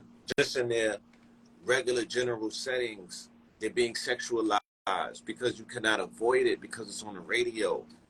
So the babies are getting sexualized from the womb, literally. You know what I'm saying? Yeah. So parents, especially men with daughters, you know what I mean? Yeah, man, you got to do better in regards to the attention and the focus that you put on your child. Never, ever have your child feeling unwanted where they're going to wander and go other places for attention. You know, we're setting them up for destruction. And the world is, unfortunately, you know what I'm saying, a sick place when it comes to children, you know, because there's such an aggressive market for, you Well, know, the for message, who have appetites for right, children. and the message that children are receiving from their mothers, right, that their bodies are open for them to decide to do anything with, and their bonus hole, you know, is basically their bargaining tool. It's their ATM, and there's nothing wrong with that. So when you send young women into the, I'm not picking on mothers and whatnot, but I'm saying that I don't know too many fathers who are single fathers where the mother's not involved, and they're like, I let my daughter, go out there and do anything that she wants to do, and use her body as a bonus hole, because really people are trying to make sense of the word bonus hole. Like, if that's the bonus hole, then where's the primary hole? And I'm saying that no, bonus hole sounds like that's like the corporatization of like prostitution, and then merging that into, that's like a social engineering practice where you're saying a bonus hole. It's almost like an ATM, you know. It's a hole to get bonuses from. So a bonus hole is the Like, capitalization of the womb, what they did in 1808 when they saw the wombs of their capture, their slaves and whatnot, their chattel property, as means to produce goods that they insured, and those goods multiplied, and so what did that goods? insurance and that labor and that sweat equity, What were those goods? human beings. Right. So now you're speaking about the slave farm, the sex farms. I said, okay, yeah. In Yeah, 1808, there was a law that was passed that prohibited the importation of African slaves. It was said to be punishable by death.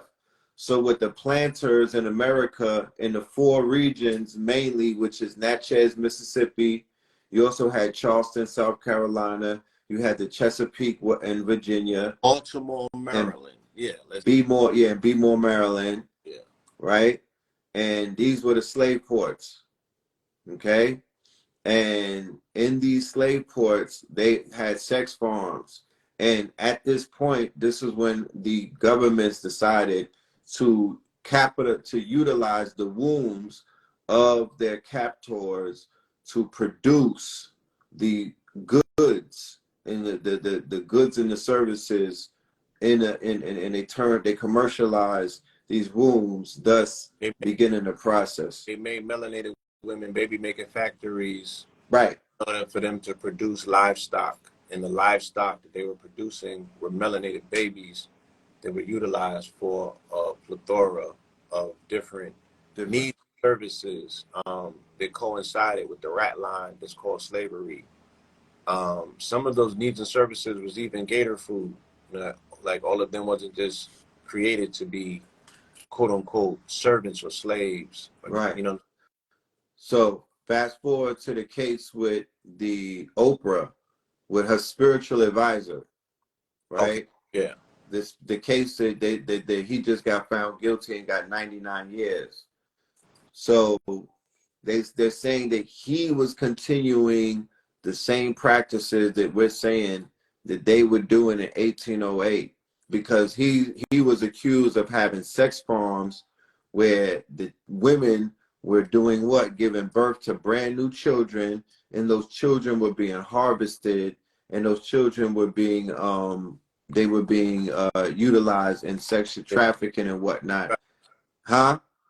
The sex trafficking, yes. Trafficking, yes. And then the women were being euthanized, or they were being sacrificed. Yes. Yes. Yes. But it was also said that back in those days as well, there were cases of women being sacrificed as well. Yeah. His name is John in Brazil, I believe. Somebody asked what the name is.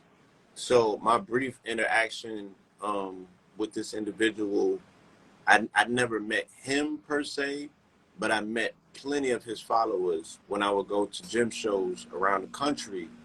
Right. Spiritual, you know, Conscious Life Expo, the white spiritual community stuff. Right. Yeah. I would frequent these events. They had some of the most high-end crystals in the venues. Right?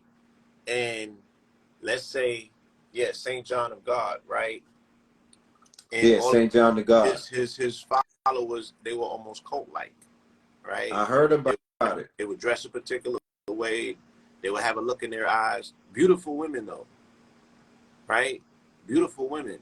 Mm-hmm. And let's say a regular crystal might have cost me, let's say the crystal costs $111, because he had Vogels, right? Yeah, top tier shit. Right. They would say that St. John of God prayed on these crystals, and the shit would be $1,011. So I used to be like, this mother, right? This nigga, because I would never be able to get the gems that I wanted, because I'm like, I'm not paying $1,000 premium because you tell me this nigga prayed on it. Right. I don't know who he is. I knew his story initially as it was like, oh yeah, you know, he's Oprah. I know all of that stupid shit they was talking about. But the year that he got knocked, which was either 2016 or 2017, because I was doing lectures on all of this shit during that time, it pulled down. Look, mad at them got accused and indicted. Now this was also during the Me Too movement, because like I said, it was 2016 or 20. Nitiyama got pulled into that. And Nitiyama was the individual that we had on our program, y'all, back in the days, who was brought to us by Polite. And Nitiyama was a student of Osho's and Tantric Mangus. He was responsible for bringing women to multiple orgasms without touching them. Touchless orgasm. 100 orgasms. it's something that you got to see it to believe it. It's unprecedented. I brought him out for a lecture in 2013, I think, in LA. It's the first time that I brought this out. Again, I was responsible for bringing Polite to LA. We collaborated and did this lecture where we brought Nitiyama out. So I bore witness to what I'm telling you. I saw it, his technique, and I didn't see the abuse. I saw the technique, and I saw it could be intrusive. I saw it could be intrusive because these women were disheveled because they're knocking off 100. You know what I'm saying? They like they was busting them joints like they was motherfucking Kalishnikovs, right? And I'm like, damn, yo, this gotta come with some sort of guardrails or safety because they were vulnerable. You know what I'm saying? Right. So, Tim, look, Tony Robbins that year, okay? St. John of God that year, Nitiyama that year, and it was two other big dogs. Big dogs, global big dogs. That's even when I started hearing about the Dalai Lama. Right. Feel me? Right. Yeah, man. So would that be the year? That would be the beginning of the year of exposure? Absolutely. Because what year did they bought it for? Their bottle was 2015. No, he wasn't. You out of your mind. I believe so. No. You could, I would say 16. I would not. I remember I went to Mount Shasta, right, to set up the retreats because people were coming to us asking for healing. No, matter of fact, it was right around the time Prince died. And after that. When was that? So you bookmark that. That's 16. All right. But I'll double check. I probably, because I think I had went to Shasta first. It was in May during the Scorpion full moon. I might have went to Shasta the first time in 2015 to make an observation of the spot. And then when the requests started coming in, I was like, oh, we're just going to take them back to Shasta because I already been there. So, all right, maybe 2016. Because I remember, that's when Pharaoh came in. Right. Marcus. Right. All of the into the conscious community. So, give or take 2016. So 15, 16. Yeah, 15, early 16. All of that stuff was taking place. Men who were in charge of institution of peoples, you know what I'm saying? Big dogs. Leaders. Leadership. Right. Trusted ones. You know, masking in the spiritual communities and things of that nature. So, interesting. Yeah, St. John of God, piece of work. I had read the accusations when they first came out. Woo. Yeah, see, a lot of people don't know nothing about who this guy is, so they didn't make a big funk about it. Multitudes is what blew me, like the amount of people they was talking about, like more than 99. No, he had 900 cases. He got 99 years. Hold on. Yeah, I think he had 90. Nah, his shit was crazy. He was way past Harvey Weinstein numbers.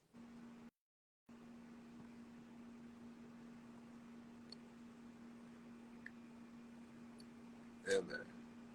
And then they came after Michael Jackson, and then they came after Kobe, Oprah that is, and smeared their names. And she was in charge of those hit jobs and those smear campaigns. But she said, are we talking about Gayle King afterwards? We talking about Oprah. We talking about Gayle King by way of Oprah, right? And we talking about Oprah never talking about Harvey Weinstein, and Oprah never talking about St. John's, right? People who she was she promoted. Wasn't just regular friends and passing and whatnot. These are her buddies, right? These are her buddies. Yeah. But she had no problem with tearing down people that didn't do anything. And that's where that's where I draw the line. Yeah. You But we know. jump for a minute, you know what I'm saying? Yeah. So tonight, y'all, on YouTube, 9 p.m. Eastern, we are gonna have Melanin Mondays with me and Blue Pill. We're gonna continue this conversation. I got slideshow, we got information, we got receipts in anticipation for next Tuesday's monumental event. You know this shit it might go. I don't know how long it's gonna go. The lecture that is next Tuesday. It starts at 7. You know, I don't know. We're gonna give you information. It won't be overload, but we're gonna pack it. 4 or 5 hours. I got balls, yeah. Yeah, Blue got 4. Mr. 44 got 4 hours on his own. So, you know, it'll be recorded. You never know. We gonna give it up. You know what I mean? Like, information is priceless. So the more the merrier. Link is in my bio, ktluniversity.com. Tap in. Yeah. And with that being said, you got anything to leave them with? Dang, you got me stumped. I'm thinking about these timelines. I'm like, how? But that's another story. ShastaMedicine.com. That's the site where you can get more information and sign up, right? Be a participant on our next retreat to the mystical mountains of Mount Shasta. And I have a link in the bio to the Sedona retreat, RaSeikiHealing.com. All of these can be attained through the links in my bio. Where you can get more information, which one you want to come to, if you want to come to both. You know what I'm saying? Step to your business. Yeah, I see you, son. Yeah. You want to be seen? I see you. You good. What's up? You all right? I'm acknowledging you. You all right? We see you, son. We see you. Yeah. You all right? Yeah, shout out to your jeweler. Yeah, shout out to them. Mm-hmm. Man. Yo, shout out to man, I had fun yesterday, man. Shout out to Bonfire ATL. Oh man, Bonfire ATL. Yeah, I'm honored. I want to say thank you. That was a dope experience. Shout out to the Bully. Shout out to Jefferson. Shout out to Slice, Jefferson Brother, and all of the dope people that we encountered. All of the dope, amazing energy. Beautiful. My brother Soul out of Connecticut. Shout out to last night was a movie. Great experience. Great experience. Like I said, that's why I'm just compelled to feel that we just need to do that more. Just pull up to these venues and mob out, like, and not mob out with the sense that we're going to wild out and tear the club up. Mob out as the gods, goddesses in the building, as the whole council, if it's needed. Not to interrupt nobody's time, but they pulling up on us. You know what I'm saying? They surprise the gods in the building, and they get excited. They get excited. They got information for us. They got testimonies. They got resources. You know what I'm saying? My question to the people out there would be this: you know, if Red and Blue Pill were to have a No to Ledge festival, if Red and Blue Pill were to throw an event where there's food trucks, where there's a bonfire, where there's outdoor podcasts, where, you know, because in Bonfire they have the headphones, and I love that concept. Multiple channels, you could tap into 3 or 4 DJs. So we got DJs playing Red Pill and Blue Pill's catalog. We got DJs playing Cambada's catalog. We got DJs playing A.A. Rashid's whole catalog. We got a DJ playing Cyrock and the rest of the God, you know, just that high frequency, Sauce God, Lizzie Jeff, Ampu, Bashir, you know, all of that high frequency music and whatnot. We got all of our vendors, people in our network, Fax Network, food, art, clothing, technology. The food trucks are alkaline, and we're gonna give y'all some dead eyes if y'all want that. We'll have acts performing on the stage who represent God hop, right? They say 50 years of hip hop, well, 50 years of God hop. We got artists that represent, because there's catalogs that I know personally from 10 years ago that are part of the 50 years of hip hop. And I need to see that perform. I need to see Black Dot performing some classics. I need to see KT performing some shit that he's never performed, but I know he recorded and he got in the cut from the fog. I need to hear Blue spitting some shit from Secret Chiefs back in the days. Facts, facts. I need to hear. I need. Huh? Shitsu. I need to see Right. We need to do Royal Immortals on the stage. Yeah. I need to do that song we recorded with Cyrock in 2010. Like, there's certain acts that have to happen before this whole hip hop 50 thing is over. And then we can have a stage with the master teachers on the stage. So you have health and wealth, you got metaphysics, you know, we got the teachers. So who would want to see a Know the Ledge Fest in the good state of Atlanta? You know what I mean? In one of those places like that, open space where you can have tents set up the same way that you go to a festival. Yeah. And of course, there'll be a bounce house for the children. Definitely doing China Flow. Oh, China Flow for sure. I'm doing my whole Scorpion King album from track 1 to 10. Me and Cam. And you. Facts. I gotta do that. I make imagination. I gotta do that before this window is closed. I dedicated my whole second quarter of 2023 to Hip Hop 50.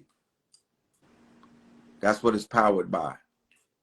I'm doing everything that I was doing, but this shit is powered by Hip Hop 50. It's a lot of work to be done. I even talked to Kalanji at Black Wall Street about the poster, right, that he has with all of the hip hop artists. Make-A-Wish Foundation sent me to him. Yes. And then I was like, yo, the wish is to get you into Yankee Stadium for that concert on August 11th and having all of these artists that you drew on the original painting to sign it and never sell it. I don't give a fuck if they offer you $10 million. If you say no, you'll be able to sell it for 100. Don't sell. Get it signed though by those art. That's how. That's me.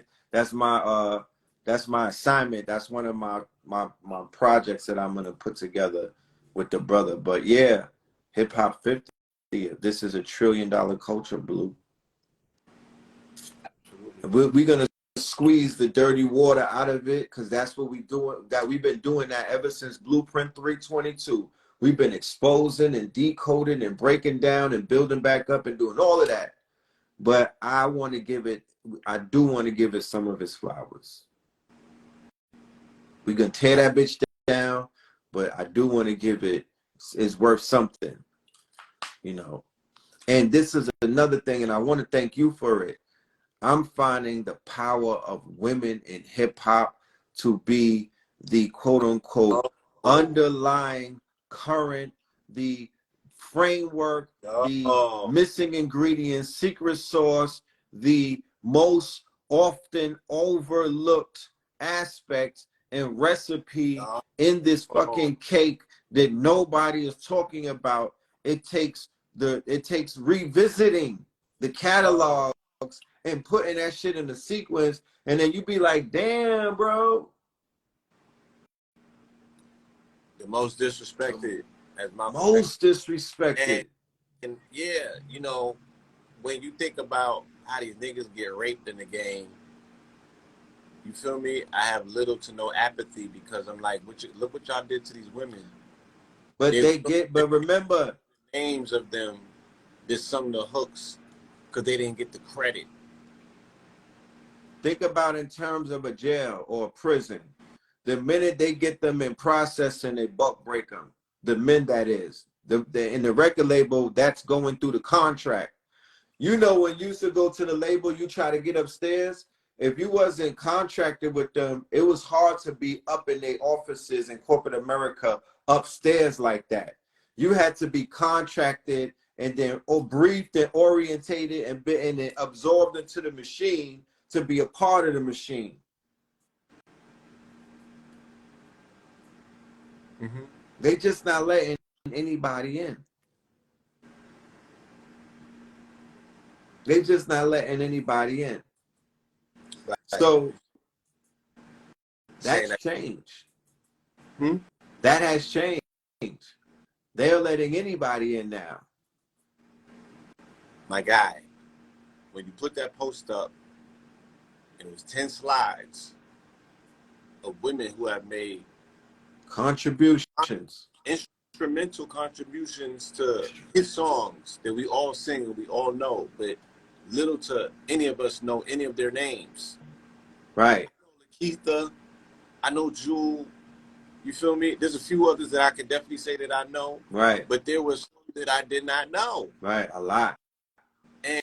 And these are the songs that I hear in my head when I'm sleeping because they're such an integral part of our journey. The melody. But we didn't even think to slow down long enough to give these women their credit, to know their names, to edify them, to put them on a pedestal, to see where they at in their career, to see if they got projects, to put them on some of our projects, to cross-pollinate their dopeness with, you know what I'm saying? Yo, you can't come out with something if you don't got Lakeitha on the hook.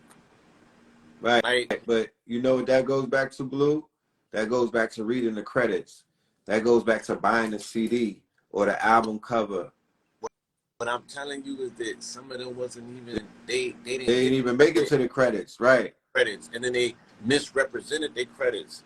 Like, somebody got to prove to me that Mary J. Blige was singing on All I Got Is You. Nigga, that's not her.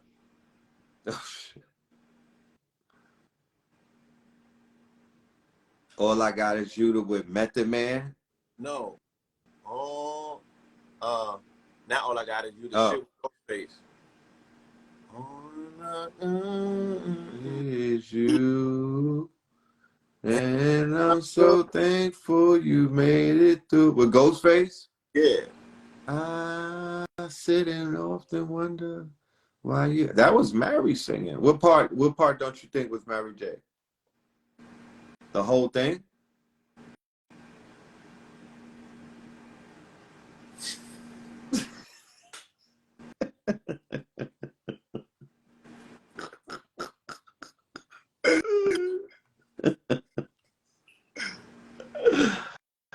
I'm an island boy. Yo, did you see that video? Nah, let's not even do that. Nah. No. Did you see the video that I put up where the lady was talking about water underneath New York City? Crazy, son. Shout out to these You know, holders, man. I love y'all, man. Talking. Yo, word. You TikTok niggas, man. If they ban TikTok, I'm gonna repatriate and go wherever y'all going, man. I edified my consciousness. I'm over here fronting because I was doing 10-hour lectures, man. But we was over here doing 10-hour lectures. You niggas come in 1 minute. 1 minute with that shit. Y'all put that shit on, Antonio Brown. Yo, y'all put that shit on, man. TikTok. This black woman came in with 1 minute. She changed my whole trajectory of how she bodied it. Cause look, we were the ones, right, standing on 125th Street, attempting to explain to people, ironically, why Harlem gets 5 to 10 degrees hotter than the rest of the city. Right. And my explanation that I've been speaking about for time immemorial is that there's a river underneath Harlem, and also Manhattan sits on black quartz. But she showed this shit. So there's a visual component that is just so strong and edifying that is undeniable, that it really it makes my heart smile, because I'm like, look at God, look at these people out here doing work, you know what I'm saying, and enlightening me, like opening my eyes to shit on things that I've even been teaching about. So I'm grateful I'm grateful of the ceremonious collaborative effort that people are able to make without even being in the same room. You know what I'm saying? Right. I'm grateful for the way that this energy is moving and it finds its way in people and expresses itself. Right. Because yeah, she bodied that. She bodied that. You know what I'm saying? She ate And I'm telling food. you, the whole shit was built on the river, not just Harlem. This whole There's shit. a vein where it runs from the east side to the west side, and there's a river that runs right down 125th Street. Yep. And it's a fault line, y'all. And it's a fault line over there as well. Yep. Yep. I don't know the lady's name. The video's on Red's page. You know what I'm saying? You'll see it right on my page. It's a TikTok right on my page. Yeah, she's a you know, these be like nurse practitioners. Yeah. Regular fun fact people on TikTok. Decoders. One of my favorite, it be the lady, she be doing the face rolling and shit. Decoder. There's a face roller on TikTok. Huh? There's a face roller dropping bars, dropping gems. Are That, they using my face roller? that's a whole, that's a, like, you know, like the lady that be sitting there, the ones that be eating and shit, or the lady that's making the popcorn with the curler. I'm It's a about whole genre of them that be doing the face rolling or putting their makeup on, dropping bars. I was about to ask you about Bars, Timmy. really? Okay. Nah, I'm about to tap into that. I didn't know nothing about that. I was today's old when I found out about the face rollers dropping bars. Cause I actually that's how I could get my start on TikTok. Now that you said that, I got face rollers.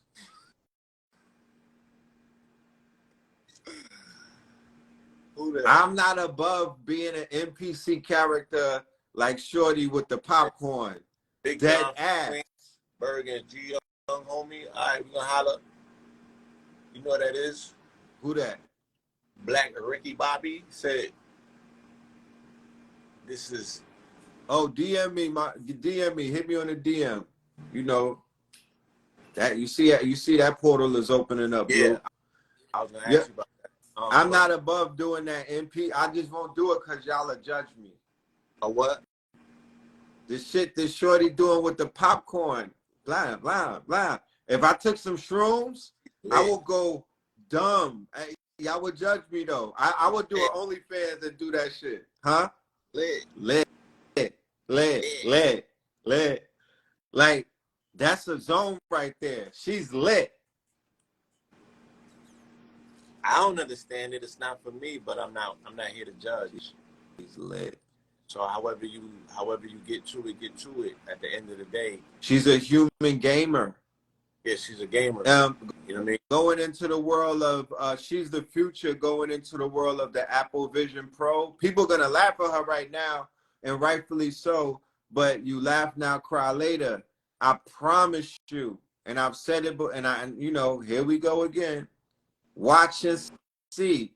That is going to be a template for the future. The NPC characters lit, getting paid, right? Or your digital twin doing that, but mostly you in avatar mode, NPC shit.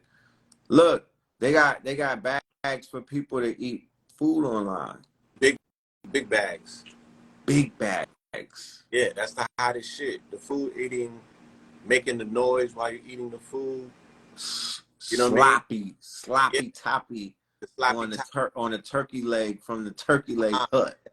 I again, I don't necessarily get it, but you know what I mean? I ain't do one TikTok yet. I got a page, but I ain't start my TikTok. Yo, do the face roller shit, bro. I'm probably about to. Yeah. I'm gonna do the face roller. Fuck it. You know what I'm saying? I'm gonna do the shit, line my mustache up, dropping gems while I'm doing lineups, because I gotta cut my own hair down. I was about to say, whatever you do when you shape that mustache up, just do that. And then launch your TikTok. I'm gonna show them. I'm gonna show them how to properly shape their shit up equally and evenly. Yes. It makes I don't know. I'm gonna leave the face rolls to you though. No, keep the hat on. You got the rose pink. You got the rose quartz one. This shit matching deep. I'm gonna let you do the rose quartz face roll and shit. And be unapologetic, man. Sell you some fucking raised face rolls, Leave nigga. Them shit the cold. hat on when you do it, so you can keep the. Don't take the hat off. You know what I'm talking about? You gotta stay in full Woody character. NPC. Nigga be like, nah, I wanna do that shit that you doing with the face roller. Whole time nigga looking like Woody from Toy Story.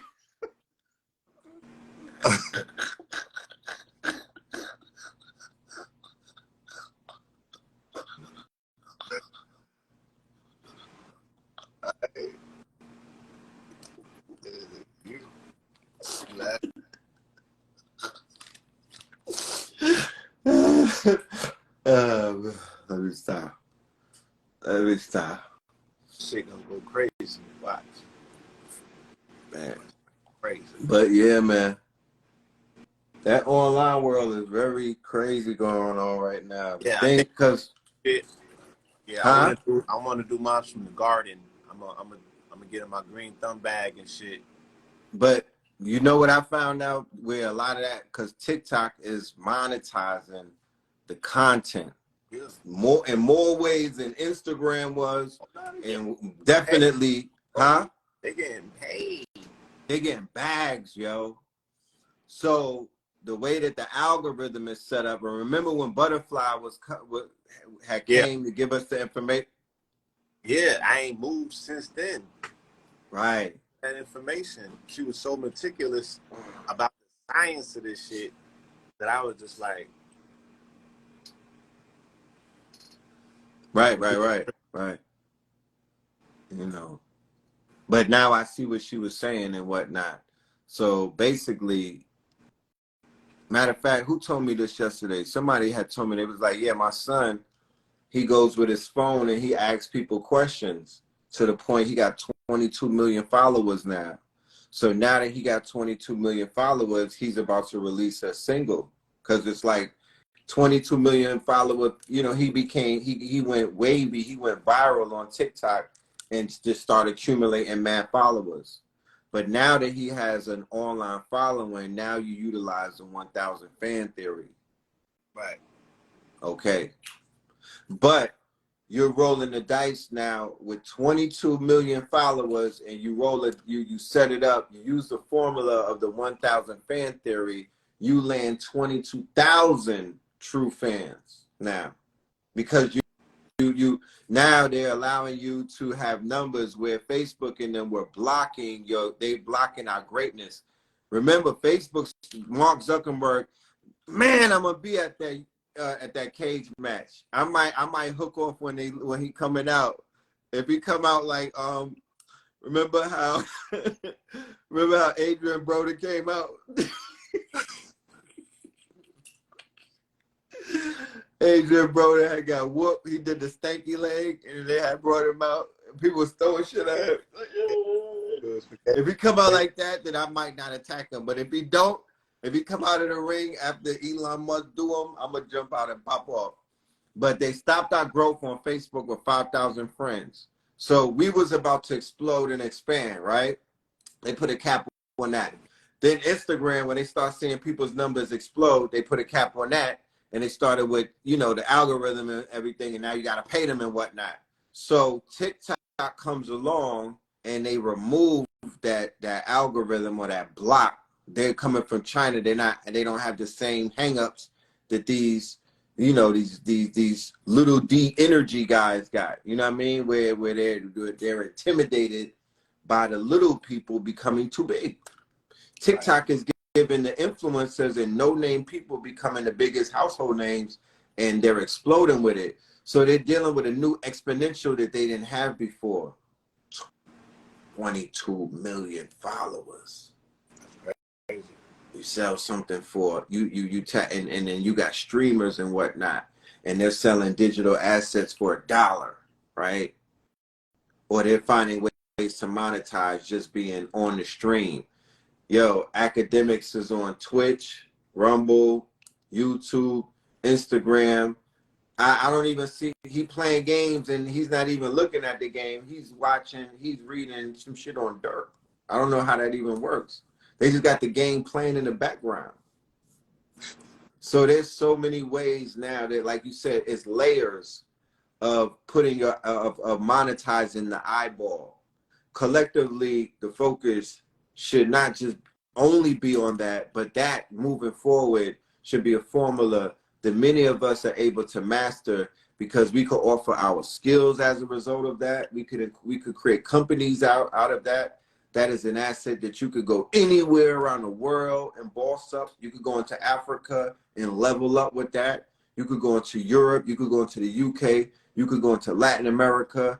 You could, and in America, you could level up with that. But definitely outside of this bitch, because this this Truman Show that we're in right here, it got limits to it. I want to say I appreciate you.